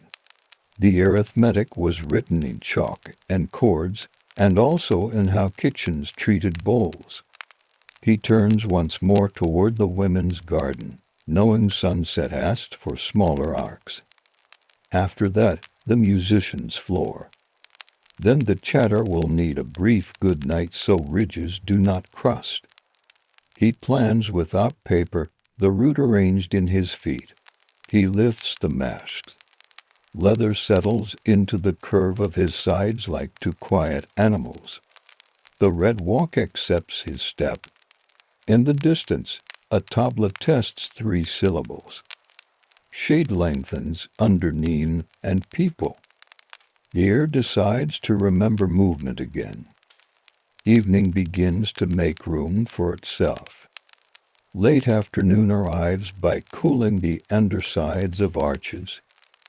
Shade deepens like dye taking to cloth. He lifts the masks and walks the red sandstone path that now remembers feet instead of sun. At the trellis cord, he taps his sandal twice. The mage's raised palm appears in the pattern of the yali, then withdraws. He kneels at the small cistern and pours thinner than before a ribbon that thinks before it moves. The fountainlets answer with modest arcs, shorter now, meant for eyes readying for dusk. He turns one perforated cap by the width of a lentil so its fall will land on gravel, not silk. He adds a knot to the cord at his waistline and smooths the series with a thumb. The knot tells the shoulder a story the chuck does not. Jasmine breath thickens, these write their last sentences. Behind the screen a brazier clicks, as if agreeing with the hour. He crosses to the musician's pavilion. The floor has taken heat and learned it. As stone does, he coaxes it back with a sheen of water applied by palm.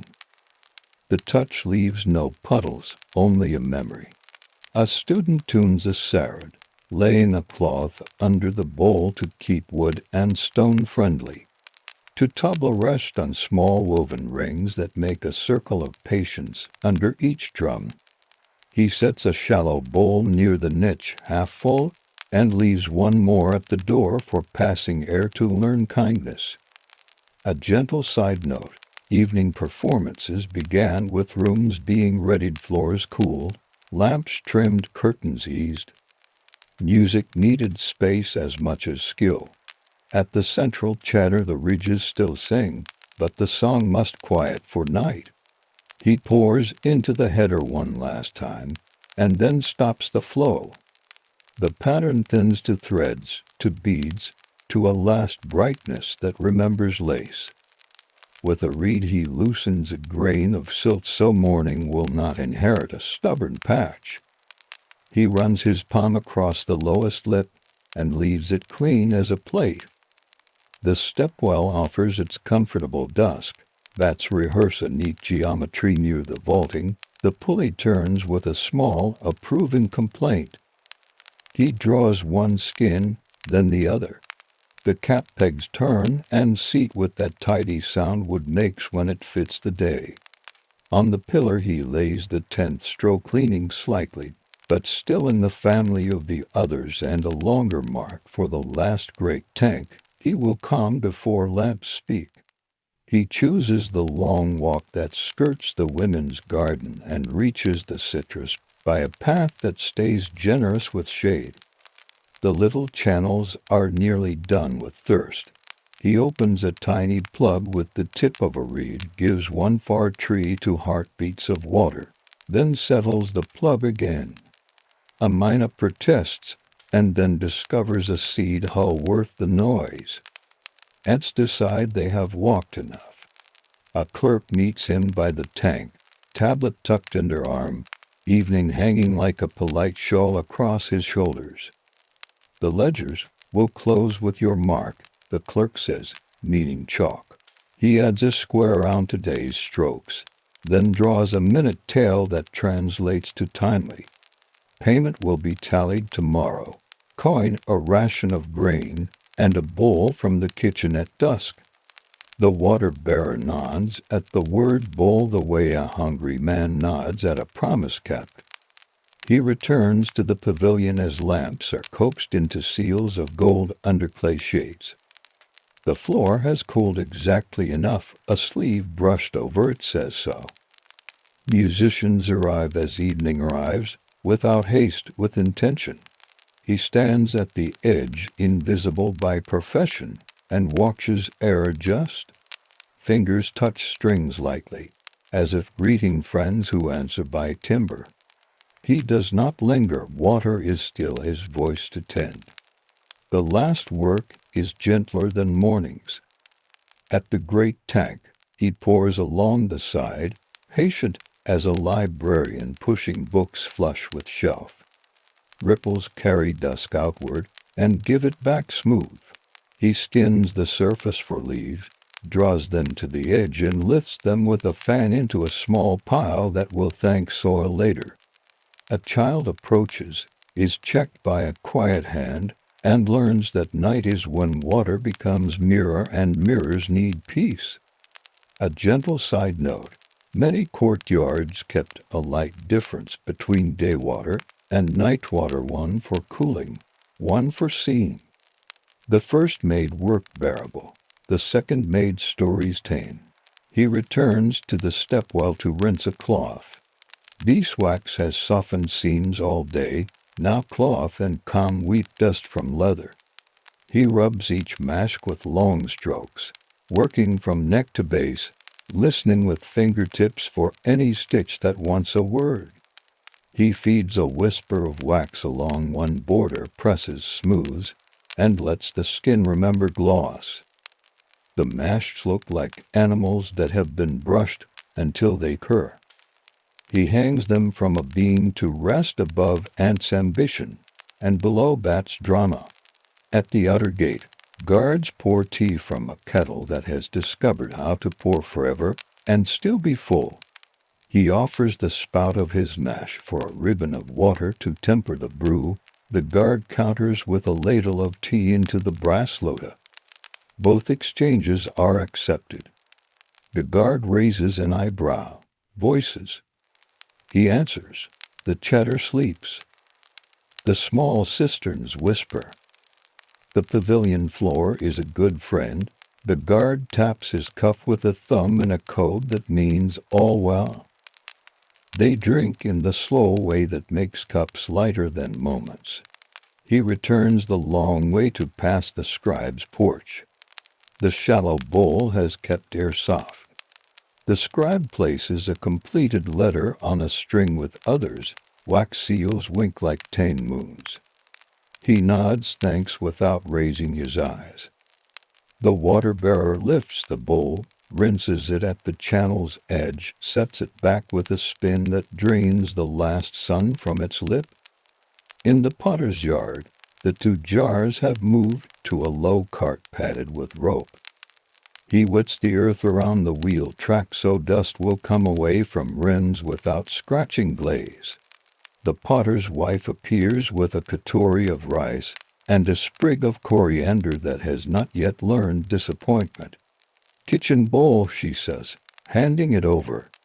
He places it aside, still warm, a first payment of evening. The jasmine court asks for one kindness more. He taps the sandal twice. The palm rises and falls behind the yali. He kneels, pours a measure only enough to teach stones how to cool their breath. These are now almost ideas. A lamp behind the screen draws a soft circle. He ties a small knot at the cord shorter than the rest that means evening favor. Only his fingers know the meaning, By morning the knot will have caught his shoulder, the memory without ink. A gentle side note, many ledgers lived in muscle. Knots and weight, heat and ease, these wrote accounts in the body long before numbers balanced in ink. Darkness turns from idea to place. He returns to the stepwell, lowers the rope one last time to wet the cloth that will sleep across the mash's mouths. He wrings it until it drips in the way cool does when it plans to stay. The pulley sighs, the rope settles, the beam accepts weight like a proverb. He sits to steps up and lets his ankles remember lightness. From his pouch he removes a mustard oil tin. A fingertip's worth goes to shoulders, another to the small of his back. Muscles listen and comply. He breathes deep enough to see the breath move his sash, then lets it go. He collects the kitchen bowl. Steam writes gentle remarks over rice. A lentil stew sits under a lid with a dot of D like a promised moon. He carries the bowl to a step under a neem, eats slowly, and lets cumin explain things to the tongue. A dog pauses without asking for career advice. The dog's collar clinks once and loses interest. Channels now speak in syllables meant for crickets and lamps. The musician's pavilion breathes a lull up, a phrase that doesn't hurry toward rhythm because there is time enough for everything. The chatter holds its ridges like a folded shawl. The big tank becomes a dark coin lined with smaller coins where lamps are reflected. The court settles its shoulders. He wipes the rim of each mash, checks the peg heads, and strokes the cord so its lay will not kink in sleep. He counts the knots by finger and not by eye. 10 and 1 long. He presses the series with his palm, and the day answers back as pressure. He places the chalk in its groove on the pillar, a small stone over it to remind forgetful hands. He washes the surahi and leaves it leaned where breeze will write the first sentence of morning into it. A gentle side note, putting tools to bed is the beginning of tomorrow's ease. Houses learn this and reward it. The path home is itself a cooling. Red stone returns a slow kindness underfoot. The sky makes an arch of ordinary stars. He passes the guard, the nod rehearsed and completed. Beyond the gate, a lane smells of wheat and copper. Somewhere a window counts its last moths. He reaches his own courtyard, hangs the masks under the eave, and lays the sash where it will forget sweat. He rubs his hands with a pinch of ash and water, then with a trickle from the surahi, then dries them on a rag that knows this duty. He lies on a cot woven with jute, covered by a cloth that has learned his shoulder. For a while he hears only channels reducing their senses, and the pavilion's distant, generous notes. Then even those become a blanket of sound that carries him toward sleep. Water will ask again at dawn. Leather will answer. Chalk will remember. The garden will speak. Before light returns, cool air stands in the courtyards like a visitor who rose early to be polite. He wakes, rinses his muff, rubs a thumb of mustard oil along both shoulders, and coils the cotton sash from end to end until it lies flat as a river laid on a map. The masks wait under the eave, darker where leather slept under damp cloth. He tests each peg with a turn that is more greeting than inspection. The seams keep their promises. The lane is a gray thread. He walks it without hurry. The guard at the gate has a blanket over his knees and a teacup resting in the hollow his hands make. They trade a nod whose shape says, "You again in the right way." The chalk on the pillar is faint in this light. He sets the chalk aside for later, and uses his cord instead, palming the knots to remind his shoulder what a good day feels like when it becomes two. The stepwell holds darkness that is clean rather than secret. The pulley answers softly. Rope breathes against stone. He lowers the first skin. It takes water with a small exhale. Leather rises round and ready. The second follows. He caps them, settles the sash across his chest, and climbs without making the stairs argue. A gentle side note: wells and stairways once carried more traffic than streets at certain hours. They were the plucks you could walk inside. At the first garden he chooses the upstream cistern and gives it a slow drink. Channels wake as if speaking through cloth. The small fountainheads draw their first arcs, not proud, just present. He leaves them to remember and moves to the citrus alley, where a remembered plug is nudged by one finger. Water takes the easier path because someone asked it to. He breaks his fast when it belongs to break it on a step of shadow with 2 bites of wheat, fennel pressed by thumb, and a sip from the sarahi that is already practicing coolness for noon. Pierre accepts the smell of bread and does not keep it hostage. Amina drops a fig seed case near his heel as if delivering a receipt. By pale light he returns to the trellis cord. 2 taps of sandal. The maid's raised palm. He kneels where jasmine leans and pours thinner than morning would usually want. Behind the screen, fabric moves. A small lamp goes out with a sound soft as a coin on cloth. The fountainlets respond by counting air in tiny syllables. He turns one perforated cap no more than a whisper. No splash misbehaves. He ties a knot on his cord that means dawn favor. It is a different knot from the evening one. His shoulder knows the difference. A gentle side note: many trades had private alphabets in knots, and motions letters that only muscle could read, that could not be taxed or misplaced. The cheddar asks for attention before sun makes it brilliant. He lifts the mash, pours into the header box, and lets the first ridges tremble awake. Lace appears, shy at first, then fluent.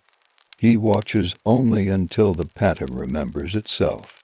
Then he stops the pour and smooths a grain of silk with the pad of his thumb so the day will not inherit a snag. A gardener pauses with a basket of small plugs wrapped in damp cloth. They trade one word even, and both are satisfied. At the scribe's porch he sets a shallow bowl again and dips a palmful of water across the threshold stone. The scribe appears, rubbing sleep from his eyes with careful fingers that will soon hold a reed. He gestures thanks by placing yesterday's letter, now sealed, into a pouch for delivery. The seal's small relief suggests a rose. The water-bearer does not read. The rose is enough. Back at the stepwell, the first lamp in the niches goes out on its own decision. He lowers the rope for the second round. The pulley makes a sound as dependable as a line in a well-loved poem. He caps the skins, adds a faint line to the chalk ledger, and wipes the chalk dust from his fingers on the pillar's edge where countless other mornings have left the same pale mark. Sun tests the lime-washed walls with one finger of brightness.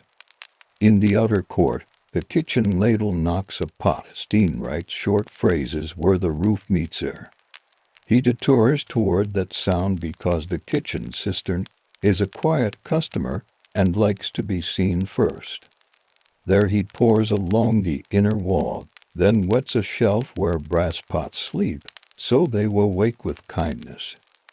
A woman in cotton lifts a lid, inhales, and nods as if water had salted the day.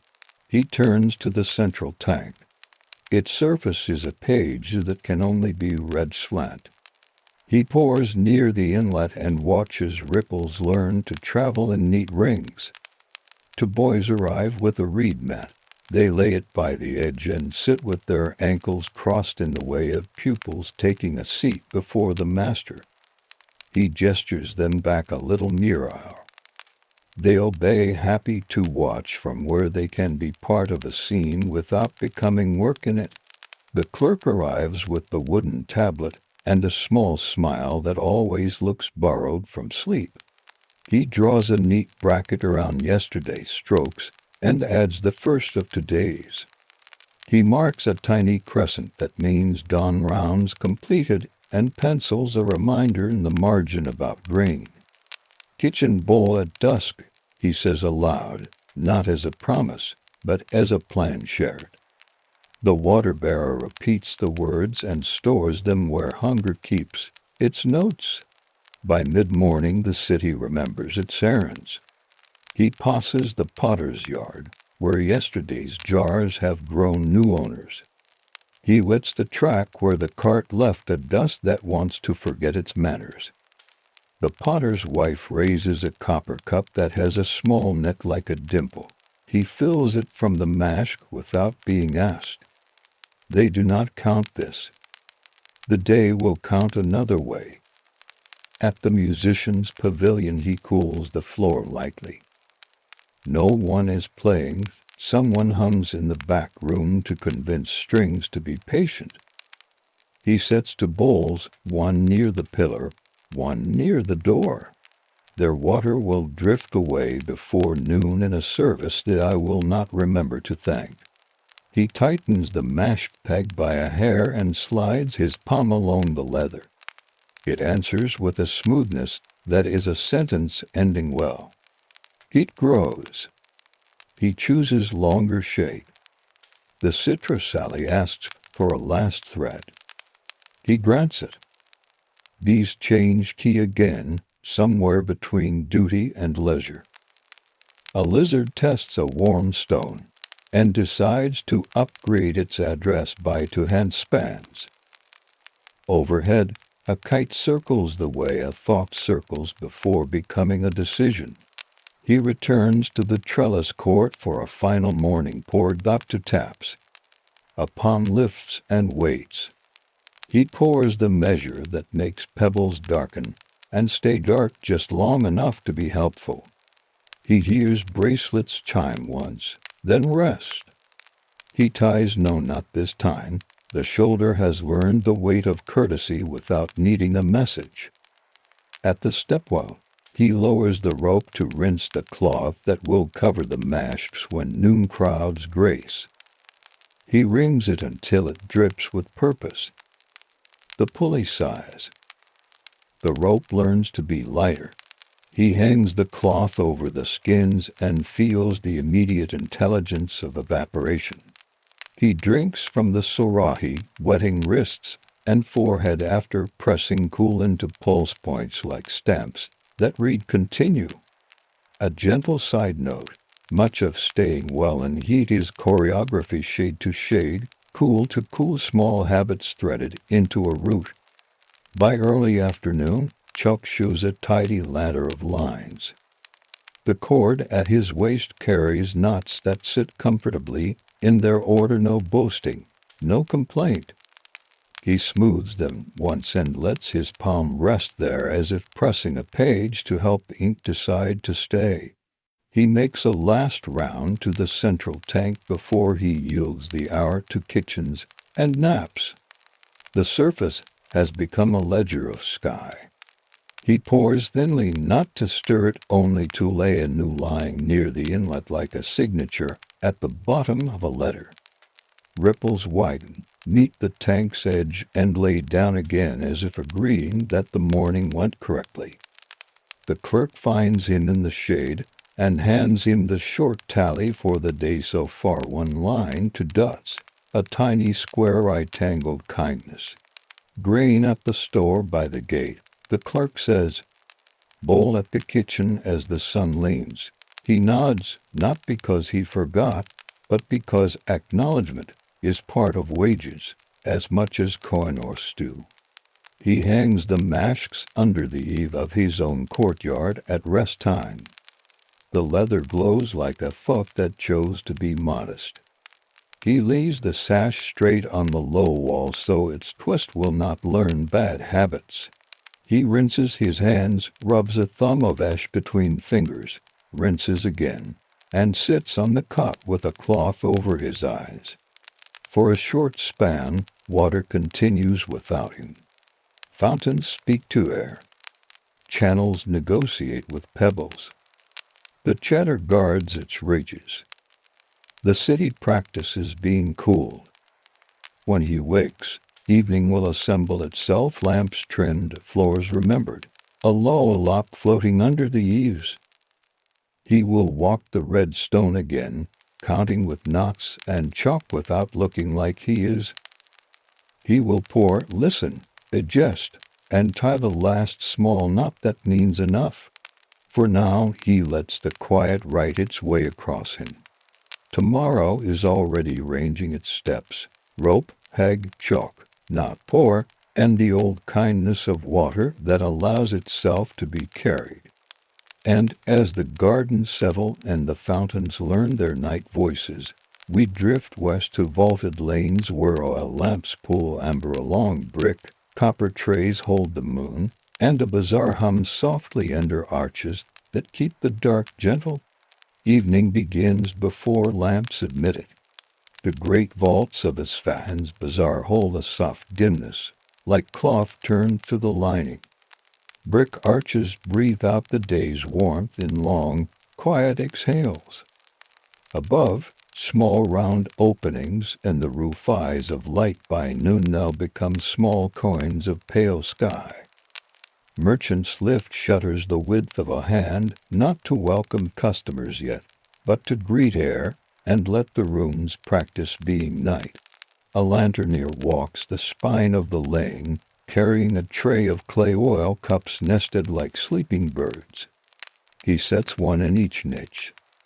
Weeks' weight already trimmed, their ends combed with a fingernail. A bottle of sesame oil glints. He tilts, pours, and makes without hurry the sound of oil teaching a lamp to remember flame.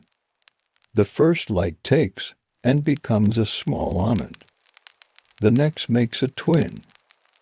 Along the bricks, little suns appear by ones and twos until the lane can see itself. A gentle side note, lamps here are chores and charms both. Oil is counted, wicks cut to a measure, soot corded away with a rag. The reward is a light that refuses to shout. The coppersmith wipes his hands on a strip of linen and lifts a tray. Its surface is already a moon, but he persuades it further with circles of soft chalk and a wool pad that knows the sentence by heart. Under his hammer, the smallest one, chosen for evening, the metal sings a round, low note, not a clang. He beats along the rim to true it. Tap, turn, a rhythm even the bricks have learned to enjoy. Beside him, a sieve of bronze filing shivers the smell of clean metal into the stall. He pinches the tray's lip between thumb and a bit of felt, and it becomes the precise kind of round. Across the way, the dyer turns a stick in a low vat. Evening favors indigo colors read as cooler, and hands rinse easier under the lane's water spout. He lifts a length of cotton with the stick's forked end. The cloth rises greenish, almost shy, then meets air and slowly deepens to blue. He rings with a twist that squeezes without teaching the weave to forget its straightness. A trough accepts the drips. He hangs the cloth from a pole that knows exactly how much weight it likes at once. The first breeze of night claims a bit of color for itself and leaves the rest. The tea seller polishes a row of thin glasses until each holds a patient star. He sets kettles on a small charcoal brazier. The coals glow with a warmth that behaves. Mint he has carried in a damp cloth unwinds its curl and tells the room his present. He grabs a curl of lemon peel with his fingernails and releases the smallest spray of scent. He does not call out. Evening does not care for shouting. Steam is invitation enough. A gentle side note, in many bazaars, tea could be bought by the sip or by the sitting. Kettles were clocks that did not tick, they hummed. At a low table, a scribe trims a reed pen against a shell's lip. The reed squeaks lightly, pajamas of thin fiber falling away in curls. He tests the cut on a paper scrap, thin line, thicker line, a dot, a flourish that could be a bird if pressed. He grinds lampblack with gum arabic in a shallow stone and adds a drop of water with a brush hair. The ink turns from glare to satin. He writes the date on the upper right of a ledger that smells faintly of starch and rose. The perfumer, just beyond, bruises orris root in a small mortar. He uses a wooden pestle that refuses to bruise stone back. He adds a flake of benzoin and a thread of saffron that dyes the pestle's tip like a sunlit memory. His stall is a soft fog of rosewater, smoke, and something like almonds. He ties tiny paper packets with hair-thin string and weighs them on a scale whose pans have been polished by years of careful equal. Weights live in a lidded cup, tiny brass seeds that can count by halves and quarter halves until patience is complete. A young bead stringer draws blue glass beads toward him with the point of a wire and slides them onto silk. He licks the silk, once a habit older than advice, and narrows his eyes for a tricky hole. The beads clink together, note-like fingernails on porcelain. His mother catches his wrist and replaces the lick with a small saucer of clean water. He dips obediently, then grins. The silk behaves. The string lengthens until it becomes a shore the beads agree to live on. A rug merchant unfolds one corner of a carpet like someone turning down a bed. Pile strokes change color under the lamp's small sun, shifting from olive to honey to pomegranate as fingers comb the knots.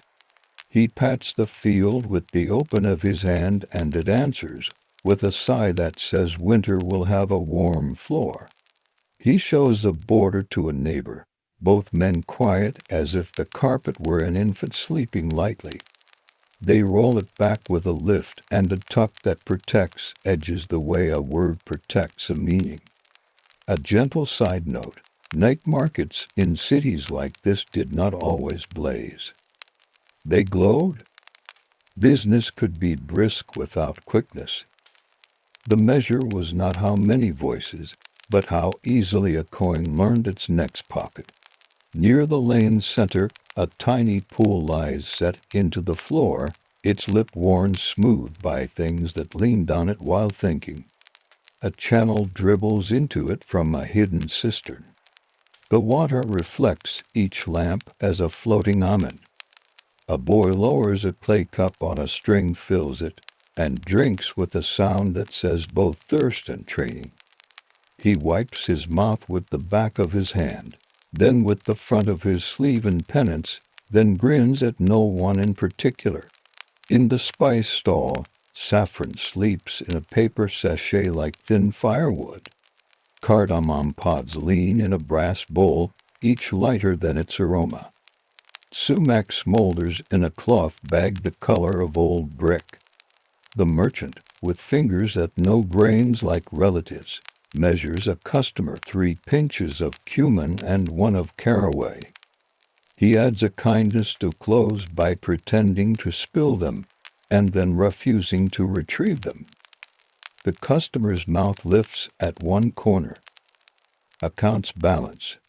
The lanternier returns with his tray to pinch wicks that grew too enthusiastic and to encourage shy ones. He wipes soot from the lamp niches with a rag that has learned to be black. He breathes on a glass and rubs it clear, then sets it over one flame so the draught behaves kindly. The lane, in return, sets its shoulders down and approves. A gentle side note, soot had its own economy. It became ink when mixed with gum. It became polish when mixed with oil. It became the mark of work on a sleeve that would be washed by water that had earned the right to be warm. Shutters open a finger wider. Voices drop into second gear. Coins move with the hush of good metal handled well. Somewhere a pomegranate is tapped and split rind size. Seeds clatter onto a plate with a jeweled sound. A child carries a shallow tray with 2 cups of tea like he's holding a tiny stage, and the audience in their niches merchants, apprentices, a traveler applaud by accepting. Beyond the row of lamps, in the cool mouth of a caravanserai, a gate yawns toward its courtyard.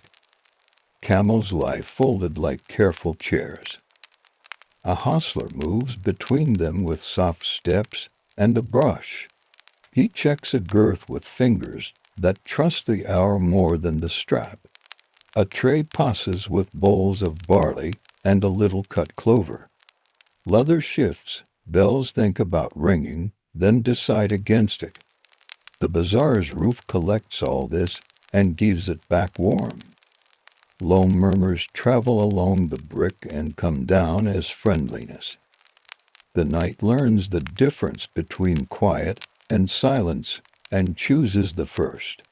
We will walk farther, deeper, under the vaults, where a calligrapher sets gold leaf with breath, where a tinsmith's shears speak smoothly, where a date seller fans sweetness into the lane, and where a guard in soft sandals passes like a moving shadow to make sure the calm stays put.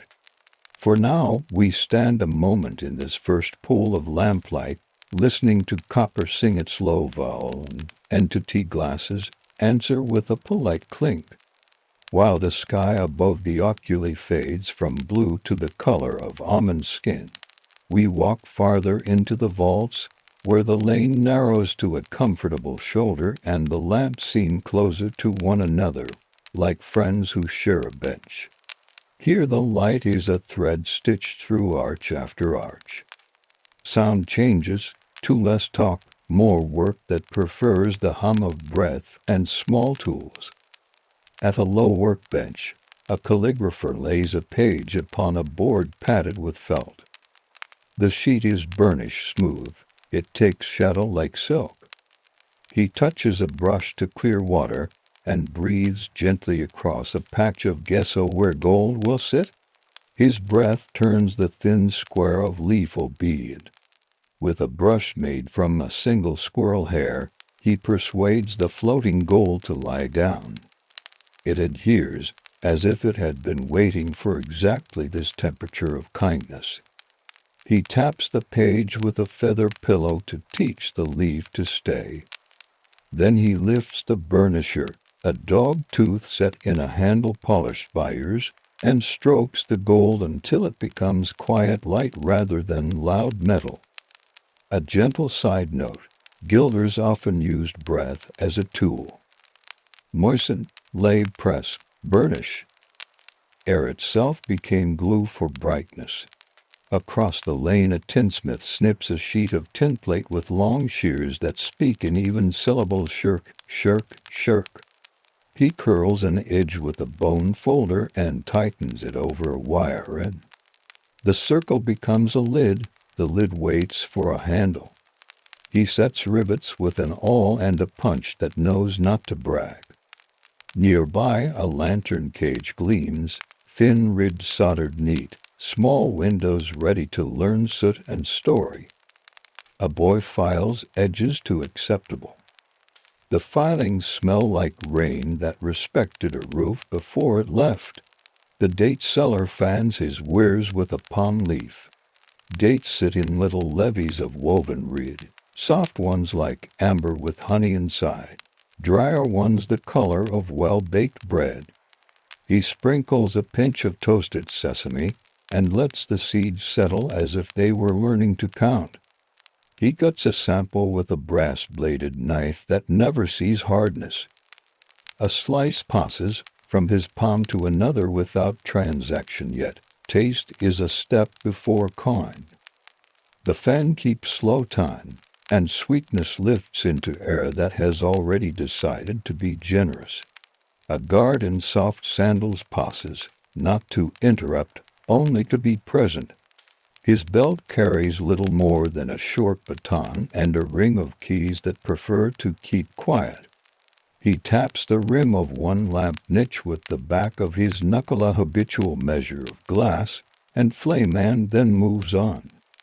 Sound drifts around him the way water moves around a stone that refuses drama.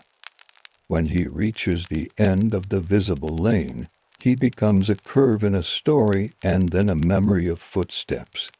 We stop at the perfumer again. He has added a tiny pinch of civet to a base that will become a winter oil. The mortar receives it without complaint. He pours a little rose water into a ceramic sprinkler bottle and dampens a swatch of cotton, then gives the air one brief favor. The lane remembers gardens. A traveler from a caravan inhales, and his shoulders drop a finger width toward rest. Near the oculus, a money changer counts copper by tens, skimming coins from one pan of his balance to the other with middle and ring finger working as a pair. The weights seed-like, exact line up on the stone beside him. A customer places a small leather purse on the mat and opens it so the changer can see its honesty. The changer nods. He changes nothing but the peel's arrangement and the purse's confidence. A gentle side note, in places like this, price was a conversation held with scales, and memory more than with voices. Familiar faces paid familiar rates. New faces were taught kindly by example. A station arranges reed pens like reeds in a marsh, nibs all pointing one way, sunlit by a single lamp set high so shadows fall where they help. He rubs pumice over a new sheet to take its gloss down to the exact shade of receptive. He strokes a brush over an inkstone to wake lamblack from its sleep. The stone answers with a soft, even glisten that means the mixture is living correctly. A boy tries his first ligature on scrap and receives a nod so small it becomes a treasure. Past the tinsmith, a copper pot mender sits with a bow drill whose string hums as it turns a tiny bit. He drills clean holes on either side of a bruise in a pot's flank, feeds a soft copper stitch through, and hammers it flat until repair becomes ornament. He rubs the scar with a piece of charcoal mixed with oil, and the seam darkens into a line that looks like a signature. The owner watches and relaxes. Winter stew has gained a future. The tea cellar has begun to pour. Glasses rinse with a quick dip, then receive amber streams that carry mint leaves like little boats. He tops one with a scratch of lemon peel, another with a few grains of sugar that decide to dissolve slower than expected. A tray goes out in a boy's hands, glasses chimming lightly as they find their balance. Two are claimed by the rug merchant and his neighbor. They cup warmth and talk rugs without the language of bargaining, only the language of pile, warp, weft, and weather. In a shadowed recess, a man repairs sandals. He draws a strip of leather through a slot and a sole and taps a peg so it sits. The peg's head is softened in water so it mushrooms gently. He trims the strap and rubs tallow over it until it stops looking like work and starts looking like a thing that can walk. He sets the pair aside on a shelf that glows with the patina of all the city's miles. A gentle side note, everywhere feet went, repair followed. Quiet as a shadow, Soles were mended more often than replaced. Paths thank both. From the caravanserai, the rustle of sacks tells that a warehouseman is checking inventory by touch. He presses grain through burlap and calls a number to a scribe seated upon a low stool. The scribe writes without stopping to think, because thinking has been practiced earlier and now becomes motion. The hostler returns with a brush, coaxing dust from a camel's fur as if asking a question. The camel blinks an answer and folds into stillness again, a tent without canvas. Back in the lane, a lacquer turns a spindle slowly, laying the skin of red on a small wooden box with a cloth pad. He warms the surface with a coal held near, then touches it with oil so the varnish learns to shine. His hands move at the speed of drying. Beside him, a shallow tray of gold specks waits like seed for another kind of field. The lanternier stops once more. He trims a wick to a quiet wedge, pinches another to shorten its enthusiasm, and sets a fresh cup where a shelf asked for light. Soot has made a cuff around his wrist like a bracelet from work. He wipes it away with a rag that used to be a shirt. The rag improves at its new job daily. The spice merchant finds his stall with a wicker paddle, and the air changes key again, cinnamon this time, and dried lime, and the agreeable earth of coriander. A woman samples a pinch at the fingertip, taps the remainder into her palm, and lets the taste settle before nodding. She measures corn into the merchant's hand without clink, because fingers can be scales when they agree to it. In the cool pocket beneath a high arch, a boy studies a tray of glass beads. Blue, a darker blue, then one bead the exact color of lamp flame. He saves that one for the middle of a string. His mother threads and doesn't say why. He does not ask. Some setters announce themselves. A gentle side note, arrangement has its own grammar. Whether beads or rugs or shelves of jars, people trusted the calm that comes from placing one thing exactly where another thing hopes to be. We move past a bookbinder who folds paper against a bone folder, stacking quires that will soon lie under a smooth stone to be pressed into agreement. Linen thread waits in a small bowl. A needle with an eye large enough for imperfect light will pass through the spine, binding thought to touch. From far along the vaults, the tambourine shakes once, then rests, and the sound remains as if air had caught it and decided to keep it a while. The guard returns along the lane's edge, sandals whispering. He nods to the dyer, to the copperman, to the tea seller, to you, and vanishes into the next arch with the authority of someone whose orders are to make sure nothing exciting happens. The lamps hold steady. Brick cools. Work turns to watching and then back to work with the ease of a cat repositioning on a cushion. Night has no intention of leaving soon. It simply grows more itself, one arch at a time.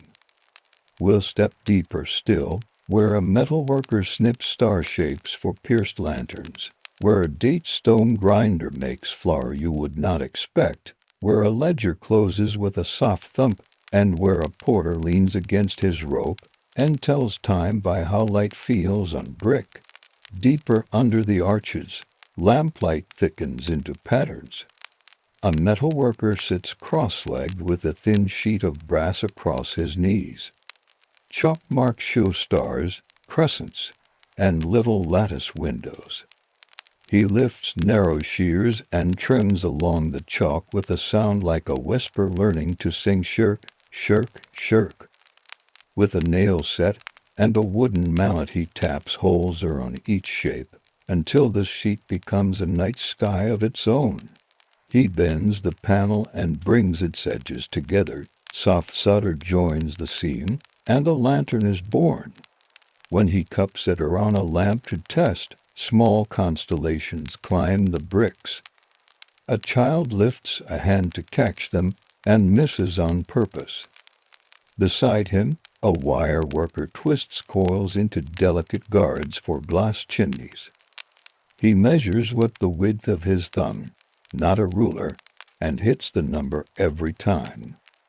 Finished spirals lie in a shallow tray, a nest of quiet springs waiting for wrists that will keep flames from drafts and shirts from soot. A gentle side note, much measuring in markets is done with bodies thumb, hand pace, forearm.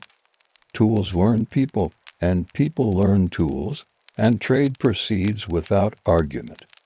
Around the bend a grinder turns a small quern with steady wrists. The stone's top eye receives dried date stones and returns a coarse meal that smells faintly of toast and sweetness. He spreads a pinch on his palm, checks for rogue grit, and tips the meal into a cloth bag. A woman buys 2 handfuls, one for hands, one for thickening a sweet. A traveler asks whether the meal can be brewed like coffee. The grinder shrugs the friendly shrug that means, people have tried stranger things. You may like it if you call it by another name. Everyone smiles, as if they have just shared a recipe without work. Farther on, a bookkeeper sits cross-legged with his ledger on a low stand. A string of wooden counters lies coiled at his side, a small board dusted with sand waits for figures that prefer to be drawn, then wiped away. He moves coins by fives, murmurs sums that know their own paths, and enters a line with a reed that has forgotten how to blow. When the day's page is satisfied, he sands it gently, taps off the excess, and closes the book with a soft thump that sounds like a cupboard put in order. Across from him a porter rests against a coil of rope thick as his wrist. His shoulder pad layered leather and felt bears a shine where loads have greeted it for years. He watches the lane without intent. Time passes on bricks. First the pools of lamplight lie close to the bases of niches, then they creep farther across the floor. He can tell the hour by where the edge of light meets the crack that runs like a little river down the center of the archway. He adjusts the coil at his back by 2 fingers, the exact amount that means I'll rise when called. The tinsmith who made lids earlier now embosses a shallow basin. He sets it over a pitch bowl and taps from behind with a rounded punch, coaxing a spray of pomegranates into relief. Turn, tap warm, and the metal blooms. He wipes the surface with oil that knows how to hold a reflection without turning vain. Someone will buy the basin for washing hands at a doorway. The little pomegranates will applaud at every meal. A gentle side note, basins, trays, and ewers often lived at thresholds. Water greeted the door, soothed dust, and reminded the day it had entered a place that preferred civility. The sweet seller opens a tin lined with paper and cuts neat squares of a pale nougat studded with pistachios gas, local pride. He dusts the knife with rice flour between cuts so the blade remembers to be polite. Next to it he breaks shards of sesame brittle that glint like amber windows.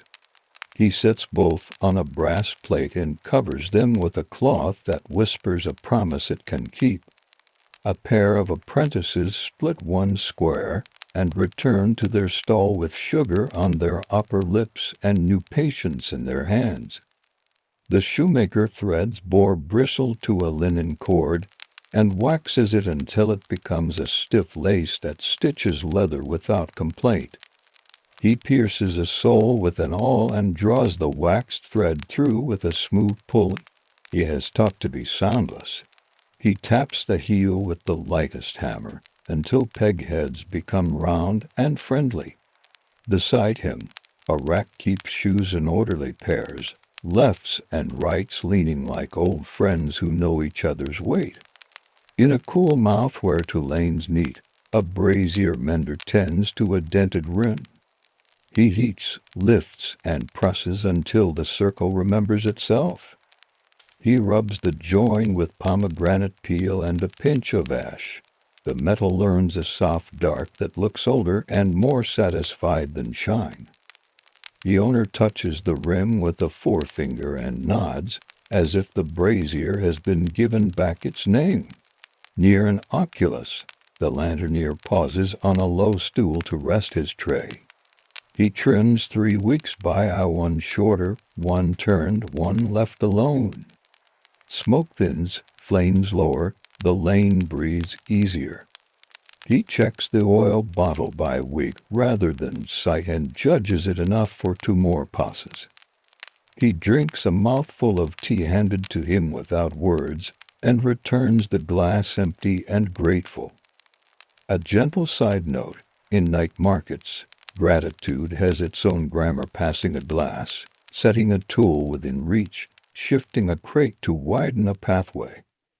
Please and thank you arrive as motions, not senses.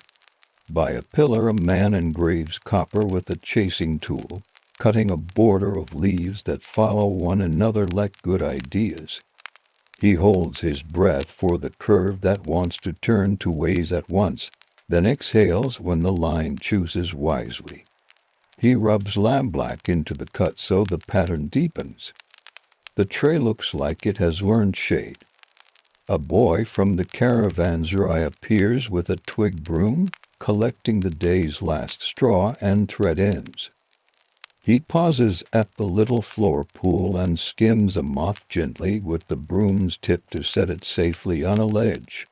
He looks embarrassed to have cared so much, but the lane approves and forgets almost at once, which is the best kind of praise. The rug merchant we met earlier rolls a smaller carpet, the kind meant for a threshold prayer, and taps each end to settle the weft. He folds it not in half but in thirds so the pile doesn't sunk. He ties the bundle with a band woven to prefer knots that release whenever asked. He writes a small tag with ink that smells faintly of sugar gum and looks it through without piercing the fringe because fringe are members. Across from him a brass scale seller balances to pans and displays weight sets, durum seeds in brass, half seeds, quarter seeds, tiny leaves of measures stacked in a wooden box with a sliding lid. He shows how the pointer sits when rest is correct, neither proud nor shy. A customer, a young spice girl, buys a simple set meant for cumin and coriander and runs her thumb lovingly over the polished numbers, as if the digits could also scent a stew. A gentle side note, numbers themselves were small luxuries when well cut. People like to touch them the way they like to touch carved letters on a stone, proof that counting is also craft. From a corner stall, a water carrier steps in with a goatskin, darker at the seams from honest beeswax. He tips a cup for the metal workers. They drink in turn and return the skin with fingers that have learned to pretend they were never dirty. The carrier moves along, shoulder pads shining quietly.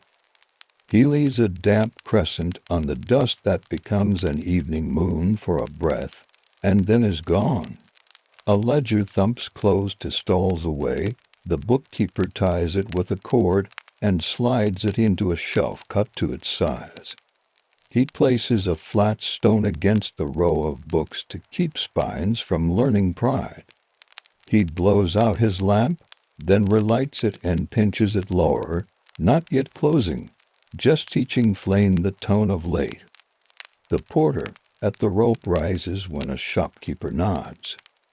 He hooks the coil to a crate of ceramic bowls, leans, and the crate floats an inch, then 2. He sets it on a cart without making the bowls clink.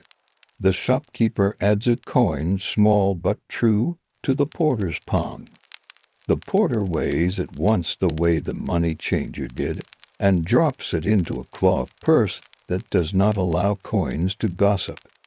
We pause where two arches cross, an X made of brick and quiet. Overhead, small round skylights now look like dark buttons sewn to the night. The lane's breath evens.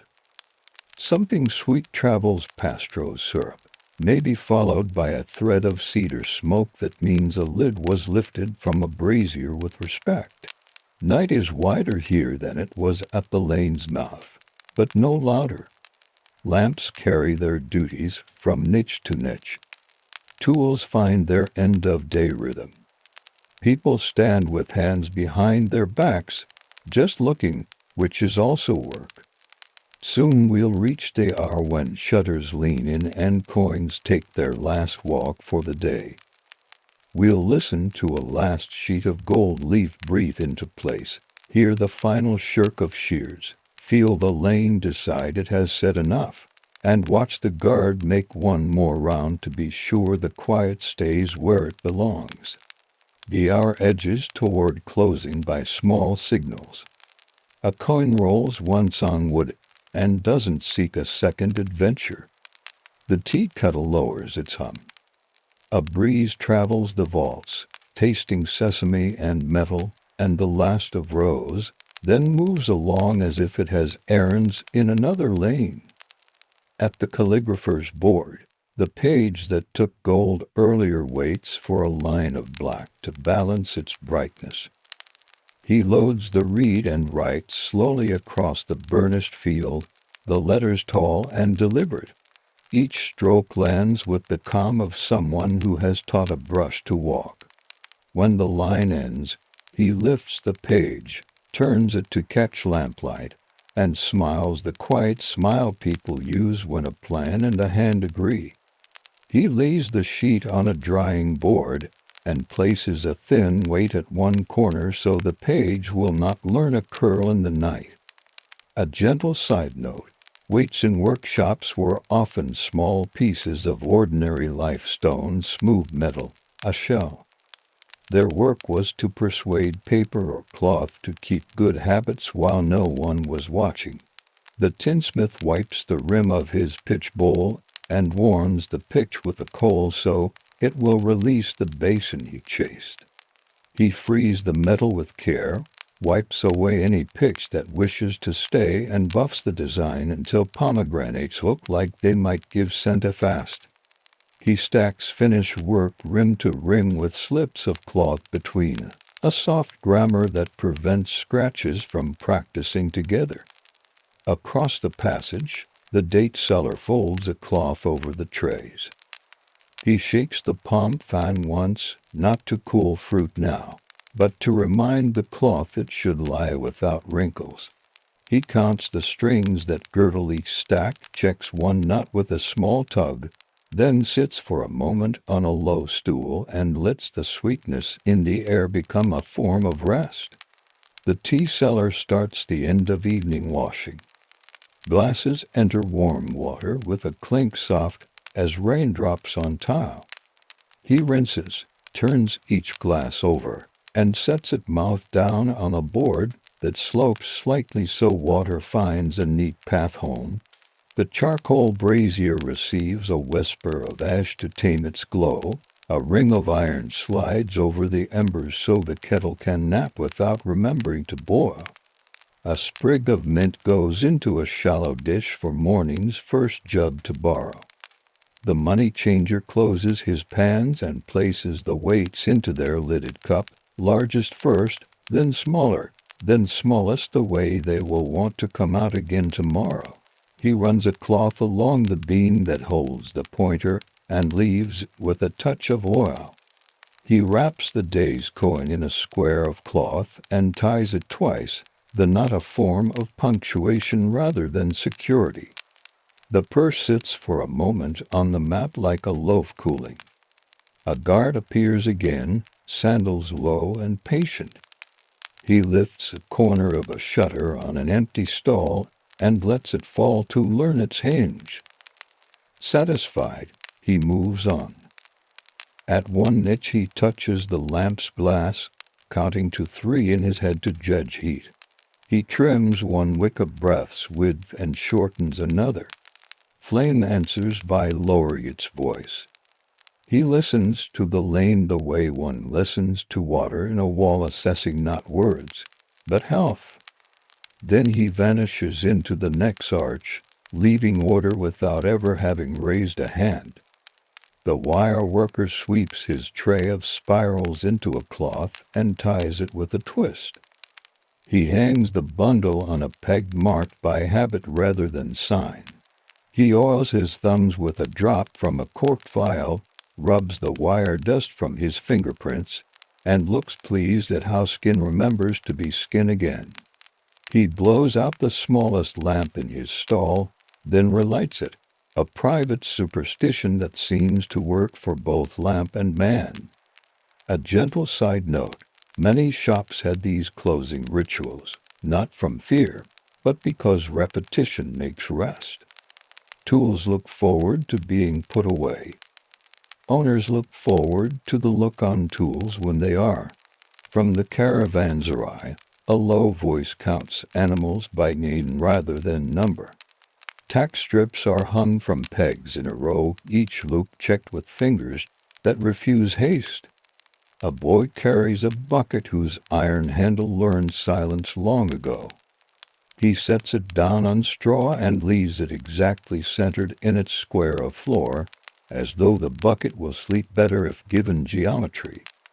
The perfumer corks bottles one by one and writes tiny labels with a brush so small it barely casts a shadow. He wipes the mouth of a ceramic sprinkler with a cloth scented by all the day's decisions, then sets the bottle upside down in a rack so any stray drop will choose glass rather than wood. He closes a drawer of weights with 2 fingers and a nod that could be mistaken for gratitude. At the bookbinder's mat, quires are stacked, needle threaded through the first station and left ready, a pause mark in linen. He sets a smooth stone over the pile and strokes the spine with an empty palm to teach the stack the idea of being a book before it becomes one. A bone folder lies across the top like a quiet promise. He stretches his hands, palms up, and the creases across each joint remember every page he has folded. The lacquer watches a box gleam, and then gives it a final touch with oil to coax tomorrow's shine to appear early. He places the piece under a gauze tent to keep dust from practicing optimism. On the tray of gold specks he lays a cloth, and pats it flat so glitter stays where it should. He cleans his fingers with a ball of kneaded flour that removes varnish better than water and smells faintly of bread. The porter returns to his coil, lifts it, hangs it on a hook at comfortable shoulder height, and wraps the lead line around it in such a way that the first pull tomorrow will be a pleasure. He checks the leather pad, rubs a thumb of tallow into the spot that bears the most stories, and hangs that too. He drinks the last finger of tea from a glass the boy forgot, and sets the glass upside down aligned with the board's slope. He stands a minute with nothing in his hands and allows standing to be useful. A gentle side note: watching is work. So is stillness. Night markets employ both, though no coins change hands for them. The copper engraver softens lampblack with a drop of oil and rubs a final pass along his tray's border. Leaves deepen, the line becomes evening itself. He wraps the tray in a cloth and slides it into a shelf reserved for things that should dream standing up. He covers his tools with another cloth light, not to hide them from dust so much as to let them believe they have rooms. At the spice stall, lids find jars, jars nod to shelves. The merchant wipes the lip of the sumac jar with the back of a knuckle and takes a last pinch of cumin to smell alone, not for sale, but to remind his head how to think about tomorrow. He ties the weight box shut and places it sideways so his morning self will remember to open it first. The lantern arrives for his final round. He lowers 3 flames to a friendlier size and snuffs to that light and used alcoves. He blows across a stubborn chimney and the soot lets go like a small dark cloud. He places an empty cup in a niche so a moth will choose it over a flame. The cup receives the visitor with grace, and flight resumes, surprised but fortified. The tea seller empties the kettle and turns it upside down on the iron ring to dry. He stacks the glasses in pairs, each pair kissing rim to rim, and slides them into a rack where only the thinnest dust can reach. He rinses the mint sprigs and saves the keenest one in a damp cloth. The brazier's coals he spreads thin, then covers with a metal disc until morning. He chooses to remember, but not to brag. Shutters lean inward inch by inch, hands on their rope lifts making the movement the same across stalls, as if a single thought had crossed the lane. A last coin changes hands without impatience. Someone coughs and apologizes to the air.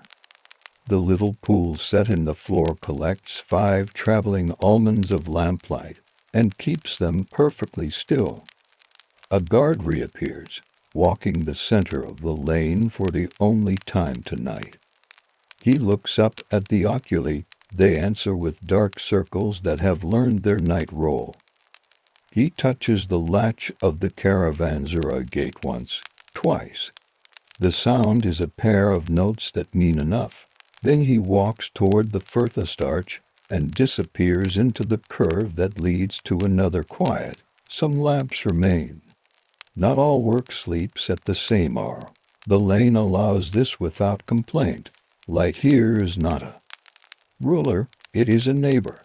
Soon we will listen as the last gilded leaf settles under its weight, as the money changer knots his purse and tucks it beneath a folded cloak, as the rug merchant lifts a final corner to make sure pile will not sulk, and as the lane finally lets its breath lengthen into the kind of silence that includes crickets and far-off wheels. For now we linger at the crossing of 2 arches, feeling brick keep warmth and air keep cool, while a single moth rests on a cup meant for it, and a single lamp practices the small flame it will hold until dawn thinks to ask, closing our eyes not as an order but as a habit. The lane agrees upon it. One stall at a time accepts the idea and rehearses the motions it knows already. At the calligrapher's board, the last line dries. He lifts the page by its edges and slides it onto the stack beneath a smooth stone. A dog-tooth burnisher rests across the stone like a bookmark. He caps the ink with a twist of waxed paper and wipes the reed's nib against the lip of a shell until black becomes a gray memory. He places the reed flat in a groove carved into the board its own bed and lays a thin cloth over both so dust will find only cloth to admire. He blows out his lamp, waits 3 counts, and relights it at half height, the night setting for a room that wants to be watched more than used. A gentle side note, darkness was rarely absolute indoors. Lamps were taught to whisper, not to argue. Rooms slept with a pilot light of thought. The tinsmith stacks his bowls and lids rim to rim with slips of paper between like quiet truce flags. He pulls a plug of pitch from the bowl and rolls it between his palms until it becomes a tidy cylinder ready for morning. The lawn shears he oils with a rag that has learned to shine without boasting. He hangs the shears by their hinge so the blades will forget to be proud overnight. The date seller folds his palm fan and slides it into the reed mat as if returning a fish to water. He draws a cloth over the trays and tucks the corners precisely. He counts the cords, knots end to end, a soft rosary of sweetness. Then he tips a little sesame from his palm back into its jar and closes the lid with 2 fingers, A moth bumps the cloth and decides against it. At the spice stall, lids twist into their grooves. The merchant smooths the jar rims with the side of a thumb and sets the weight box sideways, the morning reminder. He brushes a last line of cumin from the board into a cone of paper and folds the paper into a packet with 3 turns that keep secrets. He ties it with a hair-thin string, not for strength, but for the pleasure of a not well-behaved. The tea seller slides the glasses into their rack to buy 2 mouth to mouth. He turns the kettle upside down and leaves the brazier sleeping under a metal disc. Then spends its last coolness into a damp cloth and then rests. He wipes the board with a cloth wrung nearly dry and rinses the cloth in a basin that tilts water toward a channel cut to be helpful. From a small tin he sprinkles a simple mixture of ash and sand into the kettle's mouth and rubs. The metal answers with a freshness that will make morning glad.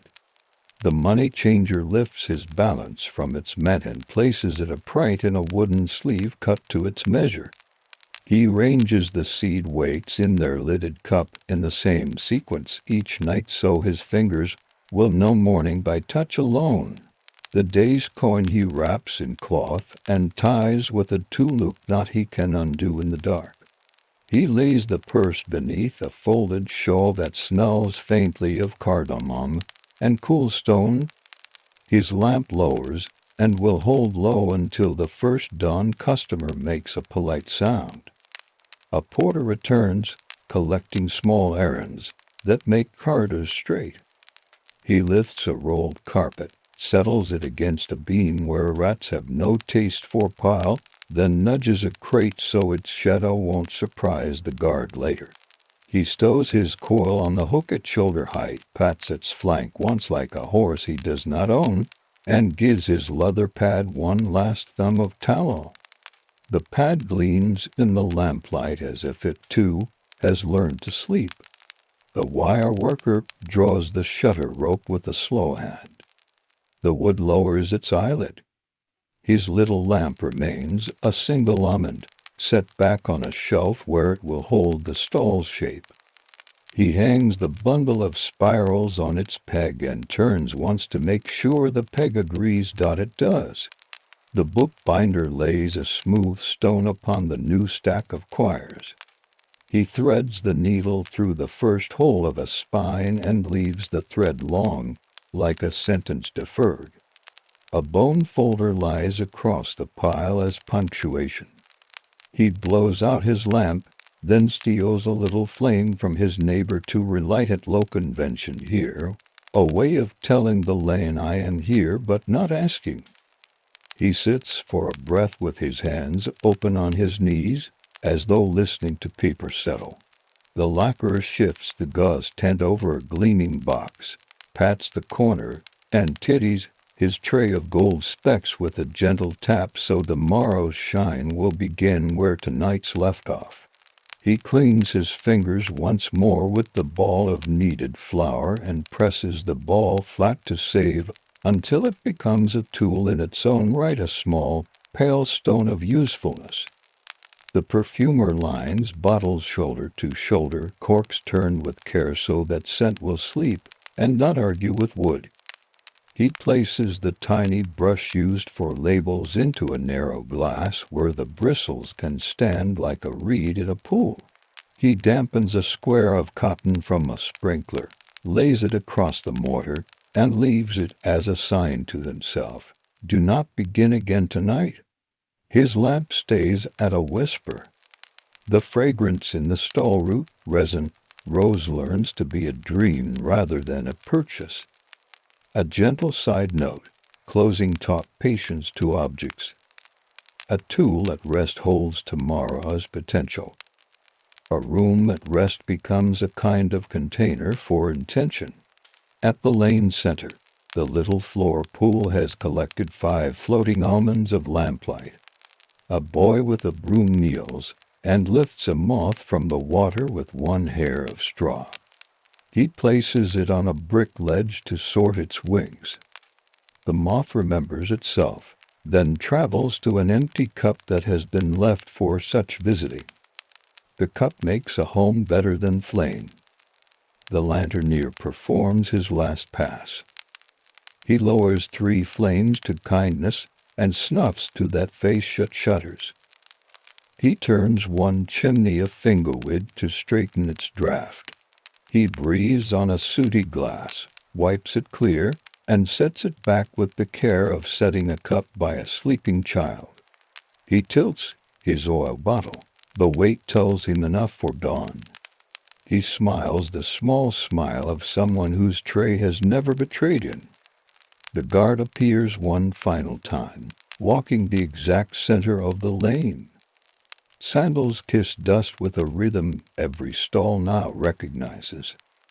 He touches a latch 1, 2 and listens to the answer that is not sound but confidence. He checks the rope lift of a shutter with a single pull, then slackens it by the same amount so the morning hand will find it even. He pauses at the caravanserai gate and lays his palm on the wood, measuring the day's heat as it leaves. The gate understands. He looks up at the oculi dark coins sewn into brick and seems satisfied with their sewing. Then he disappears into the curve beyond, leaving behind him a wake of reassurance that takes no space at all. For a minute longer the bazaar holds itself awake. A last ledger slides into its shelf. A weight is set on a page like a small moon. A string of beads finds its final knot and lies down. The low hum at the kettle fades to memory. The lane inhales, then exhales, then decides to continue doing just that, quietly. We sit with it. We let brick keep warmth while air keeps cool. We let metal remember polish, paper remember lines, or remember flame. Somewhere in the caravan yard, a camel turns in sleep and a rope creaks like a question that has already been answered. A pair of sandals rest side by side and do not speak. The little pool holds its 5 almonds of light without trembling. A gentle side note, sleep is also a craft. People taught their tools how to rest, their streets learned it, their nights held it. The result was a calm strong enough to be shared by anyone who walked through. Now shutters lean in as far as hinges allow. Lamps practice their smallest selves. The lane becomes not empty, but complete. If one were to stand at the far arch and look back, the bazaar would seem like a line of constellations drawn close to the ground, ranged not to guide ships, but to reassure feet. We turn from that view with the same courtesy the guard used on the gate. The next breath belongs to air outside the vaults, to the road that unwinds toward fields and hills, to slopes where scythes whisper, and hay dries into a winter that will be warmer for this evening's patience. And as the last lamps loosen their senses, and the bricks keep what they have learned, we step into higher air that smells of thyme and sun-warmed grass, where morning silver lies on scythes, and summer is quietly put away for the cold to come. Morning is a pale metal brushed with milk. The meadow holds its breath the way cloth holds a crease. Dew writes bright commas along every blade of grass.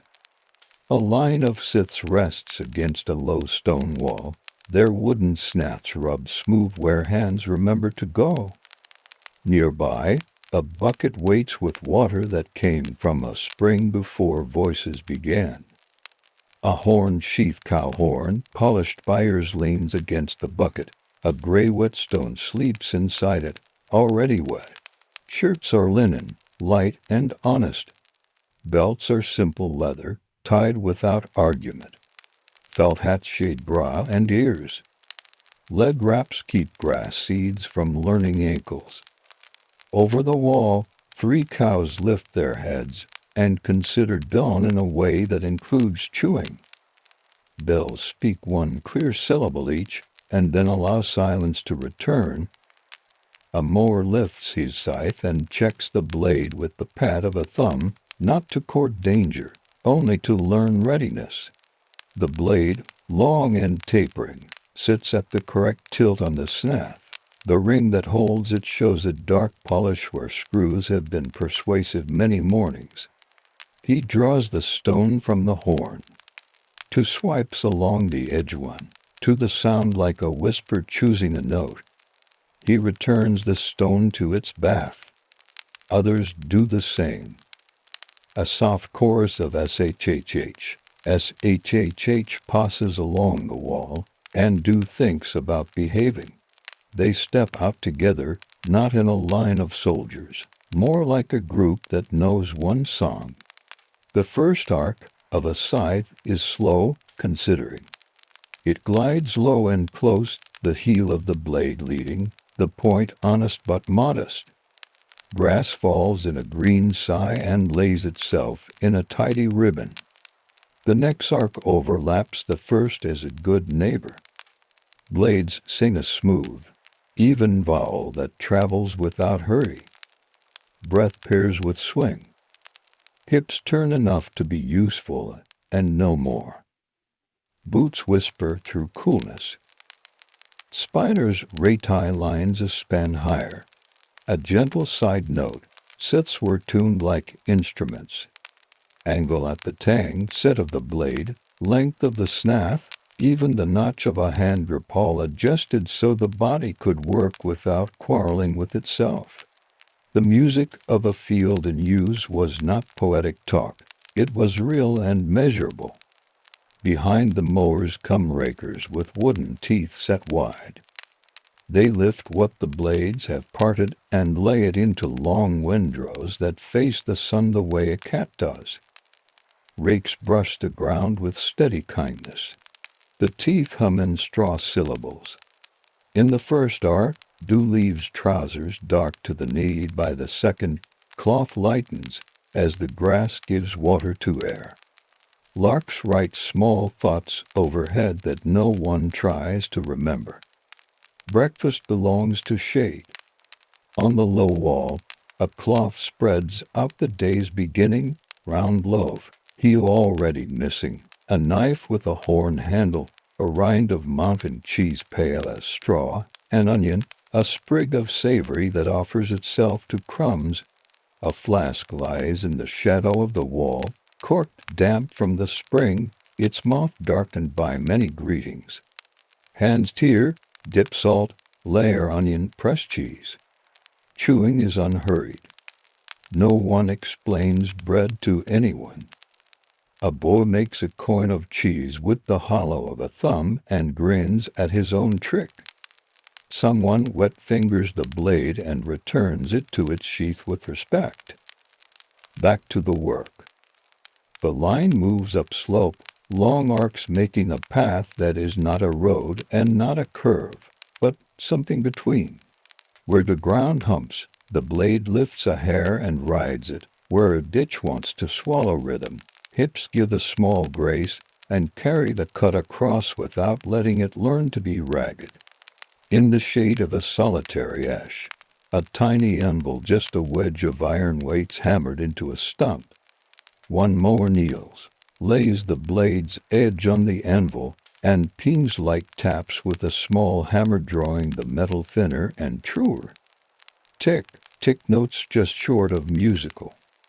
He cools the edge in the bucket, stones at once, and the scythe resumes its sentence, now even clearer. A gentle side note, peening replaced metal with method. Edges were stretched rather than filed away. The field carried its own smithy in a pocket. Wind shifts. Thyme breath climbs from low patches the scythes pass over. Resin from the boundary pines warms and speaks like a memory of fires not yet lit. Honey smell rides up from clover. The mowers know these as weather words more than poetry. Thyme means dry, resin means heat will follow, honey means bees are working and the day will hold. By mid-morning, the first windrows are ready to be turned. Rakes flip the swaths with a long, even scoop, exposing green bellies to sun. Children learn where to put feet so the row keeps its coned look. A girl in a faded blue apron works with a rake taller than her, guiding its teeth with both hands. She sets down the rake to drink from the flask and hands it on without wiping it. This is not a house of fussy habits.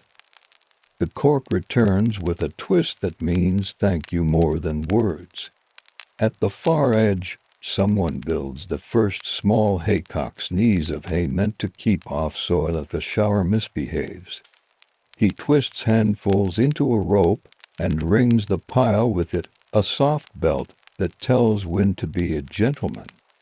Along a fence, crossed stakes stand like signposts. Later, if clouds grow opinion, they will hang hay over these frames that let air pass and rain shed. A gentle side note, names multiplied with altitude. Windrows became schwaden in one valley, haycocks mandels in another, Raxheinsen somewhere else entirely. The work was the same, the tongues friendly to variety. Cows drift along the meadow's margin, drawn by curiosity as much as scent. Their bells count the day. A herd boy sits on a stone, cutting a willow switch into something that will be nothing. He listens without appearing to. He will remember this sound all winter when snow makes shapes out of roofs. At noon the scythes lean a while. People lean too. Hats come off to let foreheads learn breeze. A flask is lowered into the spring again and brought up wearing a dress of water. Cheese softens at the edge like an apology, onion grows milder, savory becomes courage instead of perfume. Someone pulls a cloth from a pocket and reveals a small lump of curds that remembers the morning's pail. It is shared with the first child to notice, then with the second without needing to be asked.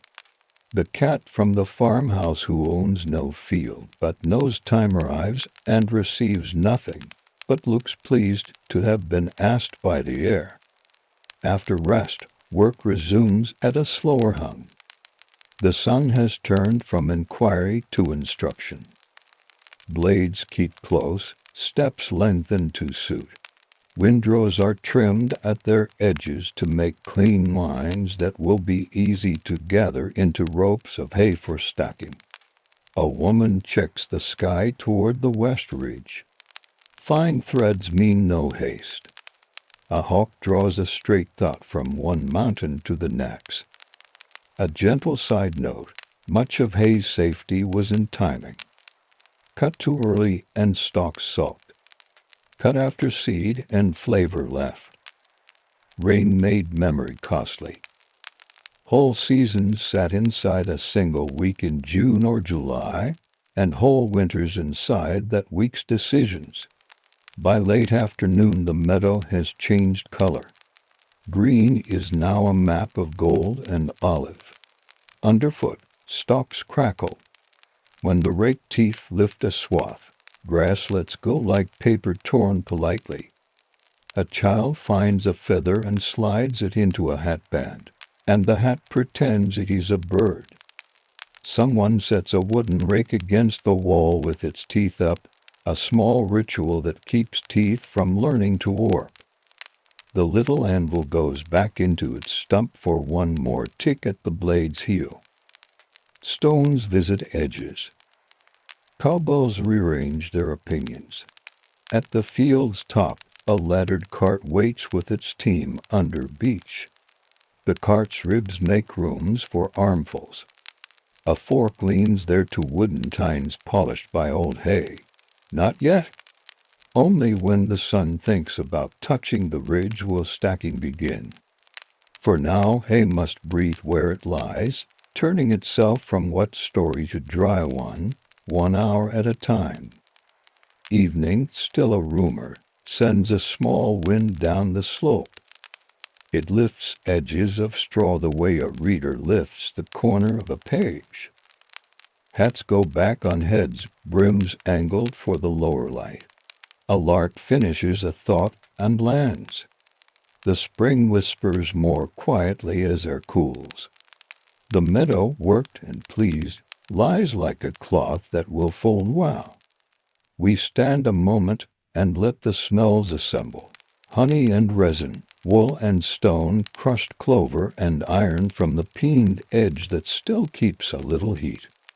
Then we listen to the scythe settle against the wall, two rakes lie with their teeth upward, to a flask tick as it gives back cold. Soon the windrows will be gathered into ropes and lifted to the cart. The hayrick will rise with a spine of poles and willowwoods binding its shoulders. And the meadow will memorize the shape of a stack that means February will be less lonely. For now, the day holds its breath between labor and stacking, and the sky practices gold on every surface it can find. Afternoon spreads like warm butter. The meadow loosens. Windrows show pale undersides. Rakes turn them in long, patient scoops. Hands learn the weight that means ready soon. Feet measure the slope without counting. Straw crackles a little under boots. A wagtail walks the ridges with important steps and takes a bow to an ant. At the wall, the horn sheath gives up its stone again. Each mower lifts his blade and draws the wet gray along the edge. 1, 2, 3 strokes for habit, a fourth for comfort. The sound is the same everywhere on hills like these. The blade answers with a narrow shine that is not a boast, only a promise to keep working without quarrel. A thumb tests, not for danger, for evenness. Satisfied, stone slides back into horn with a little splash. Now the gathering begins. Windrows are teased into ropes, long loose snakes of hay that point toward the cart. The fork comes forward from the beach. Two wooden tines, long and gentle, polished where palms have told them stories for years. A man lifts an armful with the fork and lays it across the rope. Another man rolls the rope one turn, catching the new hay like thread around a spool. Children carry small forks made from an ash branch they found and persuaded. Their loads are lighter, their pride measurable. A gentle side note, the wooden fork was favored here. Iron teeth bite. Wood guides, with hay guiding winds. The laddered cart pulls closer. The team stands easy, tails flicking flies in time. Hay bells make a syllable that does not insist. The cart's boards are rubbed with tallow and patience. Hay slides without argument. A woman at the cart sets the first layer, crosswise, teaches the corners, squares the edges with her hands. The fork lifts again. The rope of hay becomes shoulders, then a back. The cart remembers how to carry. Under the beech, the rick sight waits 8 short posts set in ground, each with a flat stone set above the soil, like little hats. The posts keep ground dampness out. The stones keep small teeth out. A long ridge pole leans nearby with shorter poles for ribs. Willowwoods lie in a neat bundle, green enough to bend, smart enough to hold. A boy counts them and tucks one behind his ear as if it were a pencil. Load by load, the cart travels from swath to stack. At the foot of the rick side, someone plants the ridge pole onto trestles and binds the first ribs across, weaving withes in quiet figure eights. Each twist is pulled snug with a turn of wrist and a knee against the rail. The frame becomes a boat waiting for straw waves. The cart backs to the frame. The first forkfuls are thrown. He-woman on the stack catches and steers them like bread dough into a tin. She keeps the center high and the edges compliant. The shape matters. Rain speaks to shapes. A gentle side note. Rick building was a language you learned with hands. Round ricks shed well in wind. Long ricks slept under thatch caps. Every village liked its own grammar and defended it with smiles.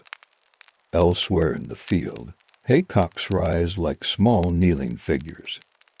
Each is a quick insurance against a passing sulk of clouds. A twisted band is thrown around a haycock's waist and tucked. The band says, "Stay," the haycock says, "I will." Along the wall, crossed stakes called staddles stand for emergencies. Today, weather is a reasonable neighbor. Stakes can rest. The sun leans. Air loses its noon hardness. The line of mowers has become a crew of stackers. The scythes, cleaned with a thumb of oil along their spines, stand against the wall, blades up and safe. The little anvil comes out for a last tidy peen at one tired edge, then goes back to its stump with a tap that sounds like evening. Stone returns to horn and will sleep wet. A jar appears from a cloth sack. Buttermilk wears a halo of cool. Cups pass. The first sip is surprise, the second gratitude. A slice of coarse bread travels after, brushed with lard, and a drift of caraway. An onion is cut into moons and distributed by seniority of appetite rather than age. Children receive the end piece of cheese, which is always sweeter than its middle. A sprig of savory is pressed into a palm here and there to make the tongue smarter. No one speaks about full winters. The hay will speak for them in 5 months. Back to the rick. Each pitch lands like a well-placed word. The woman on top moves with a slow certainty, heels finding purchase, knees guiding the fall, hands patting corners into a shape that will shed. At intervals she drives a rib through with a mallet, cross-binding with a withy pulled hard, and tied with a twist that only locals seem to know. The knot becomes a seed of strength inside the stack. If wind comes, the stack will remember this knot and stand. A gentle side note, with green willow rods were the zip ties of another century. Cheap, strong, and happy to be useful. They returned to earth without ceremony when their work was done. Clouds gather in the west like wool that has decided not to be yarn yet. No threat, only pattern. Someone whistles 3 notes that mean carry on. Bells by the fence concede. The team leans, the cart obeys. The fork learns to aim finer as the rick grows tall. Children fetch withs and feel taller than the grass. A dog circles once, sits by the beach, and pretends to supervise. At the far corner of the meadow, thistle and nettle have been left standing. A woman walks there with a hooked knife and cuts a small bundle for the pigs. These plants will be boiled and called by names that flatter them. She wears thick gloves and looks amused that plants think they can make rules. On her way back she checks the spring, clears a leaf from the mouth with a fingertip, and wipes that finger on the moss in a gesture that makes no science and much sense. The rick reaches shoulder height, then hat height, then hat tip height. Time for the roof. A thin layer of greener hay goes on, combed smooth. If thatch is at hand, a cap of reeds will follow tomorrow. If not, new hay will do tonight, combed to a part down the ridge so rain can choose sides and not sulk in the middle. The woman on top pats the crown as if the rick were a child made ready for weather. She throws down the mallet. It thumps the grass with an answer that means finish for now. A gentle side note, a well-made rick creaked like a house as it settled. Some people could judge a stack by its night noses. The cart lighter is led back to the beach. The team is unhitched. Leather straps are laid flat. Buckles are checked where tongues chew. A hand rubs sweat marks from hair with a twist of straw. A pail goes to the spring and returns with water that smells like iron and leaves. Muzzles dip. Ears relax. A flyer rejects its own career. Now the field is mostly stubble stitched with rows that will be tomorrow's work. Rakes are set teeth up along the wall. Forks lean in pairs. Scythes are wrapped in a length of sackcloth to keep dew from teaching rust. A hat is shaken and sets free a grass seed that thought it owned the brain. Pockets learn who kept the stone and who kept the knife. Hands are washed in the spring, then dried on trousers because towels live in winter. Horizon turns to brass, then to a color the cheese understands. Shadows pull long strings off people and lay them in the cut swaths. The cat from the farmhouse crosses the track with deliberation and demonstrates how not to step on a windrow. Birds settle along the fence like commas in a sentence without hurry. They sit on the low wall again. The flask passes. A heel of bread becomes a lesson in dividing. Someone cuts a small round of sausage that tastes of smoke and patience. It is not much, and it is perfect. The last sip of buttermilk finds the tannins of the wooden cup and makes peace. A strip of cloth ties around the flask's neck. The bundle of wits is placed under the cart. The mallet is hidden from dew in the rick's shadow like a secret that is not very secret. Distant bells from the village ring a time that is neither precise nor wrong. The crew stands. Hats go back to bra. The boy with the withy behind his ear forgets and keeps it there. No one corrects him. The woman taps the rick once with her knuckles, a habit learned from her mother. Sound returns low and satisfied. We walk back along the track, and the meadow behind looks tidy, calmer than at dawn. It smells like tea would smell if tea were made of clover and sun. The spring whispers something about tomorrow. The hill gives a long, cool sigh. The sky tries on a few stars at the edges to see if they fit. Tomorrow will bring turning again, then carting, then the careful mounding of another rick. The week will be a ladder of dry days climbed one rung at a time. Tonight, the stack keeps watch and the cattle know it. Winter has been given a shape you can touch. Morning returns with a lighter hand. Dew is thinner, like sugar dusted from a height. The meadow wears yesterday's comb marks. Windrows have softened their shoulders overnight and wait to be turned again. The horn sheath gives its gray stone a small splash. Edges greet it with 3 strokes that are really one thought. The little field anvil sits in its stump and looks pleased to be asked so early. Work begins with hands, not blades. Rakes walk the rows, tipping long bands of hay so their pale bellies meet sun. The motion has its own music lift, roll, set, lift, roll, set. A woman pinches a handful and twists it against her palm. It springs, not limp and not stubborn.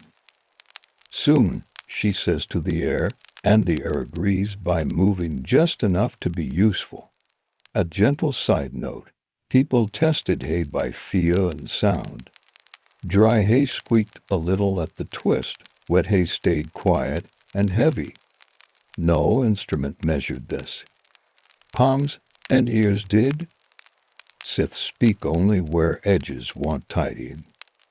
A corner ender and ashes clipped where shade taught grass to believe in itself. A strip along a fur is corrected into the general sentence. The rest is turning, lifting, listening. Children mind the smaller forks. They learn to roll the rope of hay without introducing quarrels. They are corrected gently when a boot steps inside a windrow. Pots will be made later. By the wall, the flask returns from the spring with a sweater of water on its sides. The cork knows its job and stays loyal. Bread returns from a cloth. Cheese offers its edge. Savory is crushed between finger and thumb and pressed upon crumb. People stand to eat, shoulders settling toward the idea of noon. Someone says the hawk has chosen the same path today. Someone else says that means nothing in particular. It is agreeable to say things that mean nothing in particular. Toward mid-morning, the cart is led to a new patch. Forks begin their polite argument with gravity. Armfuls rise, cross the space like small brown clouds, and land where they are most wanted. The woman on the rick has a rhythm now step, heel, knee, hand turning loose lifts into a shape that minds weather. She pats a spot flat with the open of her palm, then pulls the edge into a neat fall, the way you would dress a bed for a guest who will not complain but deserves care. The boy with the withy behind his ear discovers the reason for his ornament. He fetches the bundle and hands them up, one by one. A reeb is driven, a withy passes under, over, around, and ties itself with help. The knot sits like a small fist where wind will never find it. He considers keeping the last withy behind his ear anyway and is allowed to. A gentle side note, withies green willow rods charred if left too near a cook fire, they cured fine if left in shade. Whole summers behaved better when bundles stayed in the right corner. By noon, a cloud strolls by and throws a scarf of shadow across the field. No threat, only relief. Rakes pause. A small anvil gets one more tick at a blade heel. The teen blinks under the beech and leans one hoof. Buttermilk circles the group in tin cups. An onion is taught new shapes by a horn-handled knife. A pinch of salt belongs to everyone. Talk visits, a fence post that will ask for attention after harvest, a hen that has hidden her mind under the rye, the rumor of a cart track opening nearer to the lake if the council decides to agree with itself. Then the sky changes language. Blue warms, the west shoes threads fine as teased flax. Good, someone says. It means wind enough to finish, not wind enough to steal. Work gathers itself. Forks set the last long ropes onto the cart. Children bring stray wisps and tuck them where they will not wander. The teen steps into the traces with ears that understand tone. The cart's wooden hubs speak a little around iron. The sound is moral, not alarming. At the rick, a second body joins the woman on the crown to lift without leaning too much. They steer the cart's gifts into the tightening oval of the stack. Withies bind ribs, the ridge pole earns its length. One of the binders uses a short curved needle of wood to catch a shy willow end and pull it through. He nods to the knot when it behaves. The knot pretends it was always going to. A gentle side note, this joining of loose-cut plant into a weather creature is a craft with no gild and much pride. Apprentices slept under mistakes often enough to learn right. From the far strip by the hedge, thistles stand tall, watched but not scolded. A bundle for pigs grows. Nettles, cut with a hooked knife and tained by gloves, are added with a smile that forgives stings given 3 years ago. In a corner of stones, A pile of reedy stalks waits for tomorrow's thatch cap, or for neighbors' hens if the cap is promised elsewhere. Nothing in a field is purposeless. It is only waiting to be named. Light leans. The shadows gain length and dignity. Ropes of hay become fewer. The fork finds more air between golden stems. The cart rises easily now and comes away from the swath without negotiation. The rick's crown rounds. One rib rises and settles. Another crosses it and settles the other way. A withy whispers its figure eight and ties exactly where hands ask it to tie. From below, the shape looks like bread under a cloth. From above, it looks like winter written in one word. When the last large forkfuls are thrown, the stackers comb the whole with a special rake kept only for finishing. Its teeth are long and farther apart. It draws down the slope of the sides, smoothing out any pride, laying away any hollows that would invite sulking rain. The crown is parted into a clean ridge. The part sends water left and right, and never right down. A small raft of greener haze set at the very top for now, to act like a hat until a reed cap can be tied tomorrow. A gentle side note, some valleys liked reed thatch for ricks, some liked dry straw, some liked a light canvas, and some liked to trust the coned crown alone. Whatever the grammar, the sentence read shed water first, welcome wind second, despise rod always. The team is unharnessed with thanks that are not words. Straps are laid flat on the cart's ladder so buckles remember straightness. The beech shade gains the kind of cool that knows evening. Each person rubs their palms together and blows into them out of habit. Some use a thumb of tallow at the base of the fingers. Some prefer to suggest softness to callus and let the argument resolve itself. Before leaving the field, there is a small tour that looks like lingering and is in fact inspection. The wall holds rakes, teeth up. Sifts lean, edges oiled. The horn sheaths hang on the peg. The little anvil is tapped into its stump so it will not pretend to be a stone and trip a night wonder. The spring is cleared of leaves and given a thanks you could miss if you were poor at listening. The cat jumps onto the low wall and pretends she has invited the humans to use her meadow. Supper comes from small parcels hidden in shade, barley bread that knows yesterday's oven, to slices of bacon cooled on a plate and folded into today. A spoon of pickled beet that has convinced itself vinegar is a season. A hard pear that will become easy tomorrow and is completely acceptable today. A jug of thin beer arrives from the farmhouse with a phone that has manners.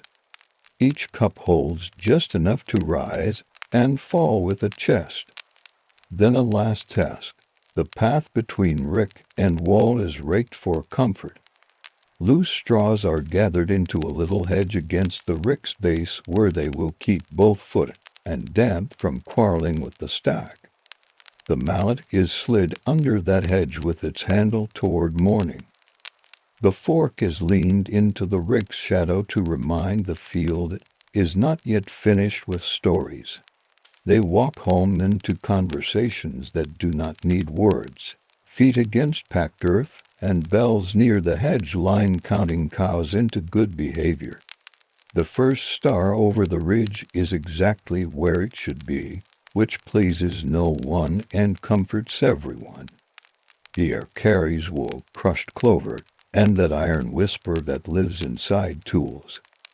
A gentle side note. Haymaking gave villages their calendars as much as saints did. Week of cut, week of turn, week of stack.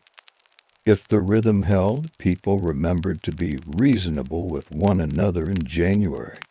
At the yard, The loft door is propped for later days when wagons will climb the slope and toss forkfuls upward into the mouth. Tonight it rests open to teach boards the idea of air. A barn owl exits without consultation and glides along the dusk, choosing mice for her hymn book. A dog finds the ground under wagon and pretends to hold it up with his back. The rick behind them glows in the last line of light, its rigid, quiet anatomy written with whiz. It makes a sound you can only hear if you have stood with it long enough, a creak, a sigh, a settling the size of a thumb. It is not speaking. It is learning how to stand. Tomorrow there will be more turning. Another cart will grow a back and shoulders. The crown will gain its better hat. The stacks will begin to lean into companionship rather than solitude. For tonight, the meadow drifts into a color all the tools understand. People will sleep as if someone had brushed them with the finishing rake and made their thoughts lie neatly. Dawn is quiet on purpose. The rick stands like a slow animal that decided to remain. Dew sits only where shade insists. The horn sheath gives its small splash, edges listen and agree. Today is for finishing, for caps and corners, for puffs stop to be kind to winter boots yet to come. The frame for the rickset lies ready, a bundle of reed and a sheaf of long rye straw saved from last year's finest patch. The reed was cut in winter when stems remember strictness. The rye was pulled by the handful and kept with heads and thresh so length would not be lost.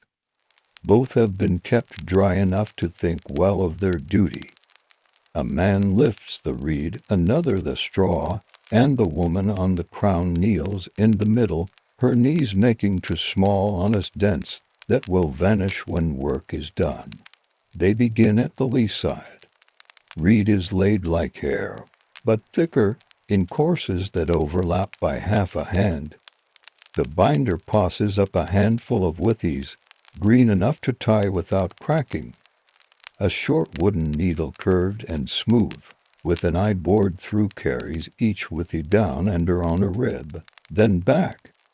The knot is turned under, hidden from weather and pride. The next course follows, combed with the fingers, then patted so stems lie as neighbors and not as strangers. A gentle side note, thatching a rick is a cousin to thatching a roof, but kinder. The shape forgives. The aim is not beautiful, it is simply shed. Hands that comb goats in winter make good summer thatchers. Wind rises a little and minds itself. The crown receives a narrow roll of reed bound into a ridge. It is set like a loaf along the top and tied with withies that cross in dependable figure eights. The woman parts the crown neatly. Water, when it arrives, will choose a side and keep walking. She smooths the last handful and lays the palm of her hand upon the ridge as if taking its temperature. It feels correct, which is a word fields understand. Below, in the meadow, windrows that slept light are turned once more. Rakes move with a rhythm that has learned the day already. Children gather wisps that have decided not to belong to anything and tuck them into small haycocks that wait as punctuation marks across the cut ground. The small field anvil is fetched for a final peen at a blade whose heel learned too much soil. Tick, tick, the note of edges being reminded rather than scolded. The cart stands with its tail toward the rick. A last patch along the hedge is lifted, fork by fork, and sent upward. The fork's wooden tines, long and generous, do not stab, they cradle. The woman on the crown steers the final forkfuls, as though tucking in a child. A combing rake kept only for finish draws down the flanks, laying stems and pride in the same motion. The rick settles by a finger width, a soft inward sigh. Someone smiles without needing a reason. At the wall, a short task teaches kindness to feet that will pass this way when snow thinks it owns the place. The stubble where the path lies is raked and tamped.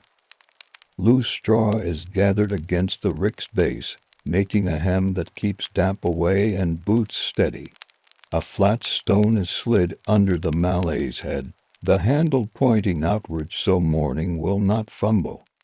The horn sheaves hang from their peg, mouth downward so the stones sleep wet and honest.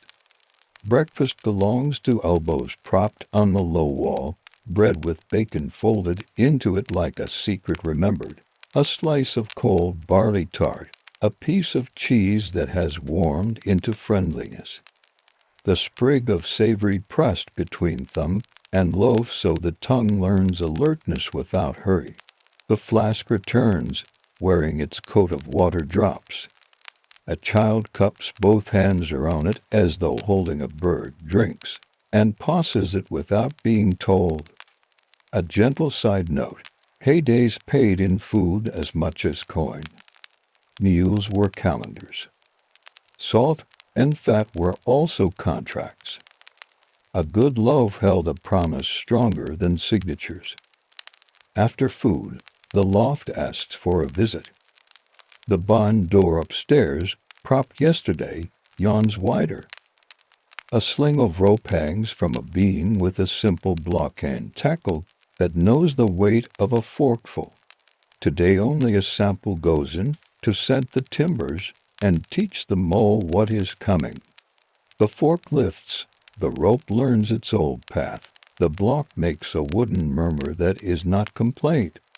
A boy at the loft mouth spreads the first armful with a child's carefulness, creating a little island of summer inside timber shade. Dest rises in a small, golden weather and then decides to stay home. In the yard, the winnowing riddle-woven tray is leaned where wind can remember it. Not for hay today, for a trial toss of oats that will happen after vespers. Tools share space and learn one another's names without jealousy. The cat surveys the loft mouth, curls her tail into a punctuation mark, and declines to climb, having other business that looks very much like sitting. Back in the field, thistles that were promised to pigs are tied into a crisp bundle with a strand of nettle that has been scolded into cooperation by a glove.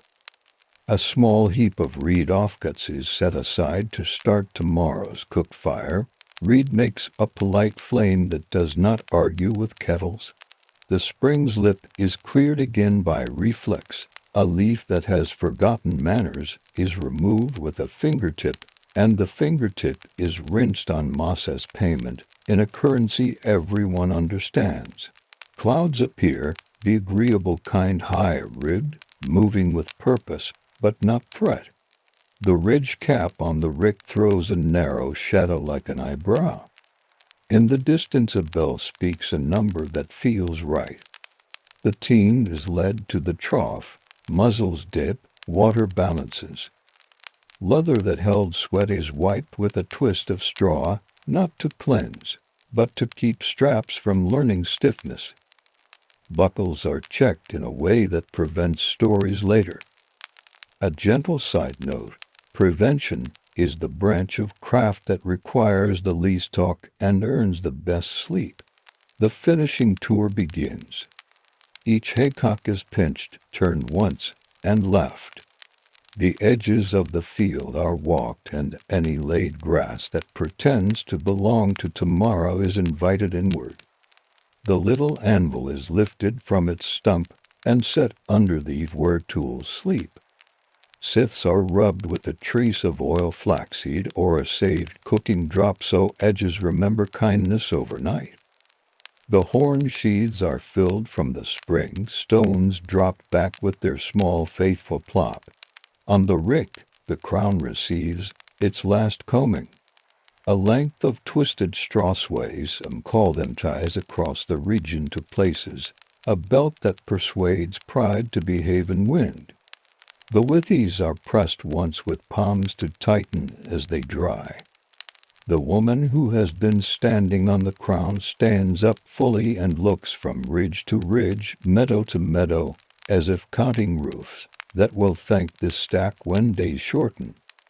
She presses the crown again, then knees her way down the flank and slides to earth with a satisfied breath. Midday finds them in the barn shade for a shorter meal. A pot of soup left warming near embers has learned to be ready without becoming forward. Barley and leek take their turns on the spoon. A heel of cheese changes hands. The jug of thin beer returns with a clear rim that pretends it isn't. Talk is smaller now and pleasant to listen to when not being part of it. An errand then that belongs to finishing. The hedgerow path is trimmed where nettle would argue with winter cloaks. The gate latch is rubbed with tallow so snow will not hear it squeal later. The sled that will carry hay when frost makes the slope a friend is checked where it leans under the eave. Its runners are stroked the way one strokes a hound, and it forgives last year's roughness. The sky brightens toward afternoon with that glassy quality haymakers call enough. Rakes move through the remaining rows one last time. Any dampness that pretends to be loyal is tested with a twist and respectfully corrected by more sun. Children invent a game of catching the tiniest seed parachutes and sending them toward the stubble with solemn wishes for next year. No one interrupts this. The field appreciates optimism carried by small hands. When the sun leans, the day decides to hold worries. No new loads to the rick now. Better to let edges breathe. Tools return to their leadings. Forks pair off. Rakes set teeth upward like prayers turned into wood. The horn sheaves hang, their mouths aim the spring. The flask receives one last submersion, is lifted glistening, and set to drain on the wall in the angle that keeps corks sweet. A gentle side note. Endings that feel gentle are usually made far earlier by habits that refused haste. They sit again facing the field. The rick's ridge runs level, with these show only as tidy dimples. The haycocks stand like punctuation waiting for morning's sentence. The path between stack and gate is a pale ribbon that even a moon would be able to read. The cat picks her way along it, pretending to inspect and actually thinking about milk. Bills from cows by the head say a number the crew understands without counting. Hats tip their brims. Someone taps the rick's flank with knuckles. The sound is low and satisfied.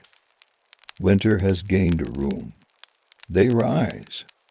The beech shade makes one last generosity, then gives it back to the tree. Boots turn toward the lane. A light wind folds over the meadow and erases footprints in stubble, not because the field does not want to remember, but because it prefers to remember as scent and coolness rather than marks. Tomorrow will bring the last turning, the lifting of the small haycocks, the tying of a second ridge straw, and the quiet tour that says done. Tonight, the rick learns to listen to stars, and the loft learns to be patient. Morning is a kind hand on the rick's shoulder. Night left a light pearl on the crown and then went quietly. The reed cap shows small beads where Dew tried to write its name and failed. The path from gate to stack is pale and friendly. A whetstone's faithful splash comes from the horn sheath habit rather than need-end blades nod in reply. Today asked for finishing only, small haycocks lifted, edges combed, corners taut to keep themselves. Windrows that slept in neat commas are turned once, twice, until their sound at the twist says the right word dry. Rakes work with a hum that never hurries. A woman pinches a handful, bends it, listens to the squeak that belongs to readiness. She smiles toward the rick without sending the smile all the way. Children ferry wisps to the little carts they've been allowed, wheels squeaking their own cheerful grammar. A gentle side note, final turning is plain work that prevents poetry later no mole, no salt, no winter cow's learning disappointment. Quiet insurance paid in wrist circles and small steps. The cart comes forward slowly, boards greased by old tallow and belief. Forks rise and fall. The last haycocks make short flights, land kindly, and disappear into the body of the stack. Up on the crown, the woman kneels to guide each lift where rain will not make novelty. Her palms press cone and smooth. The finishing rake draws down the flanks so stems agree with neighbors. She sets a second twisted straw across the ridge, two hands from the first, a belt over belt, then tests both with the heel of her hand. They answer with quiet firmness. At the wall, the little field anvil gets a final tick at the heel of one blade. It is an affectionate sound, not a correction. The horn sheaves drink and are hung mouth down to keep stones honest. Scythes have their spines wiped with a breath of oil, and are wrapped in sackcloth that will darken in places, and not complain. The forks' wooden tines are rubbed with a twist of straw, until their faces feel like the idea of smooth. Now the loft. The barn's upper door stands open, timber making its square of sky. A block and tackle waits from the beam, rope coiled in patient language. The cart noses the slope, a fork lifts, pauses, lifts again. The rope pulls, the block answers with a wooden murmur. Forkfuls ride the air and arrive inside, where a boy spreads them with a rake that has never learned to be stern. The loft takes a breath and smells like tea that someone forgot to pour sweet, grassy, a little warm from the sun coming through boards as thin light. A gentle side note, loft hay is less for now than for February. Today's armfuls are only to teach timber the scent it will own and to show mice that the owl is awake. Below, the team stands in the beach shade. A pail from the spring offers water that tastes faintly of iron and stories. Muzzles drink, whiskers shine. A trace strap is checked where it chafed last year. A dab of tallow silences the memory. Bills speak one syllable, as if to count thanks. Back at the rick, there is the small ceremony of the hen. Loose straw is gathered against the base to make a tidy skirt that keeps splash away and boots steady. Where the skirt wants to misbehave, a palm smooths and a foot presses. The skirt learns grace.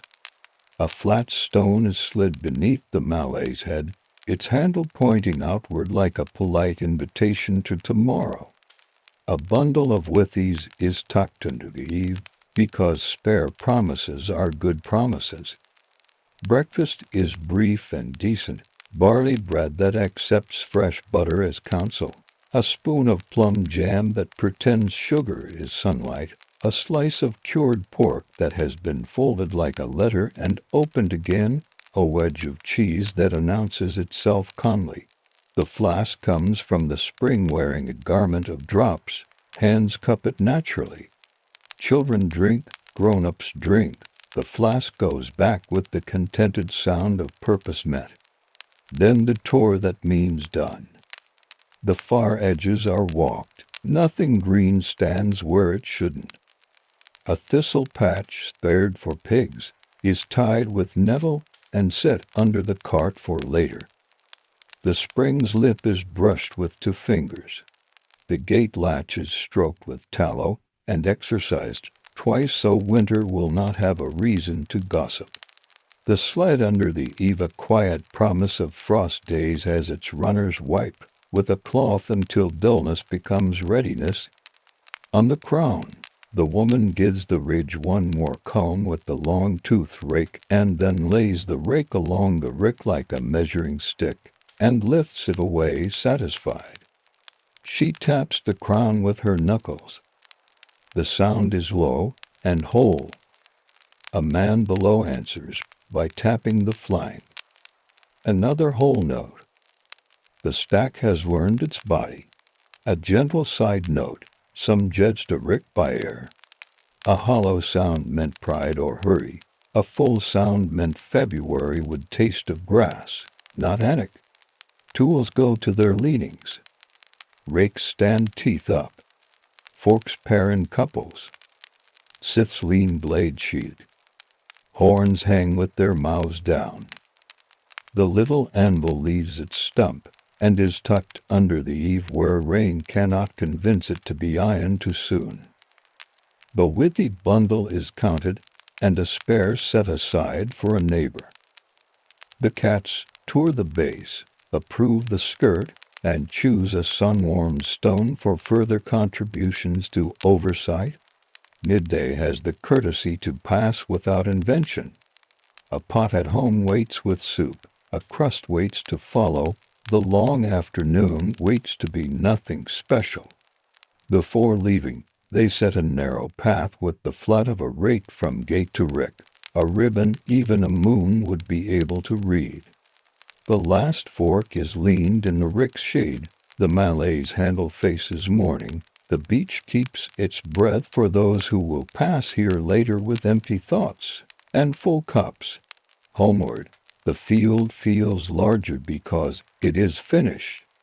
Stubble holds the memory of strides, the air holds thyme and clover, wrists hold a pleasant ache that suggests nothing needs to be said. Over the wall, cows raise their heads and count with bells. A herd boy salutes with the willow switch that never became anything. The farmhouse roof reflects a small, satisfied square of light. In the yard, the loft door remains open, teaching boards to enjoy summer. A bowl of water sits by the step for a dog who will pretend he has been working. The owl sleeps somewhere you cannot guess. A broom rests where it will later escort seeds toward corners that prefer to be corners. Someone sets a pot to the side of the hearth and adds a reed offcut for kindling. Reed gives a polite flame, supper learns patience. Evening returns with longer shadows that do not worry anyone. People sit where they always sit when the day has behaved. The jug of thin beer makes its round. A story is not told, an observation is made instead. The ridge looked truer this year. A nod answers. In the pocket of a shirt, to fennel seeds are found and eaten not for hunger, for calendar. A child sleeps sitting up and is eased to a cot without being woken. The cat arranges herself like a comma near the door. A gentle side note, winter warmth in houses came from summer patience. Each lift of hay carried minutes that would be burned later as comfort. Time was stored in stacks, as neatly as stems. When darkness finally asks for the room, someone steps outside to look toward the meadow. The rick is a taller shadow against hill shadow. Its ridge is a narrow line that I can follow even when the rest has become suggestion. It creaks once a settling, not a question. A small wind moves across, and the reed cap gives back the soft sound of many little hands patting at once. The path from the gate keeps its pale. Stars find their old places. Inside, tools sleep in the order that means morning will be kind when it comes, which it will, but not for hay. Tomorrow belongs to hedges, or to grain, or to nothing. Hay is finished, which is another way of saying that future nights have been fed. Now these summer labors loosen their grip, and become a quiet comfort waiting on the other side of winter. The meadow can rest, and so can you.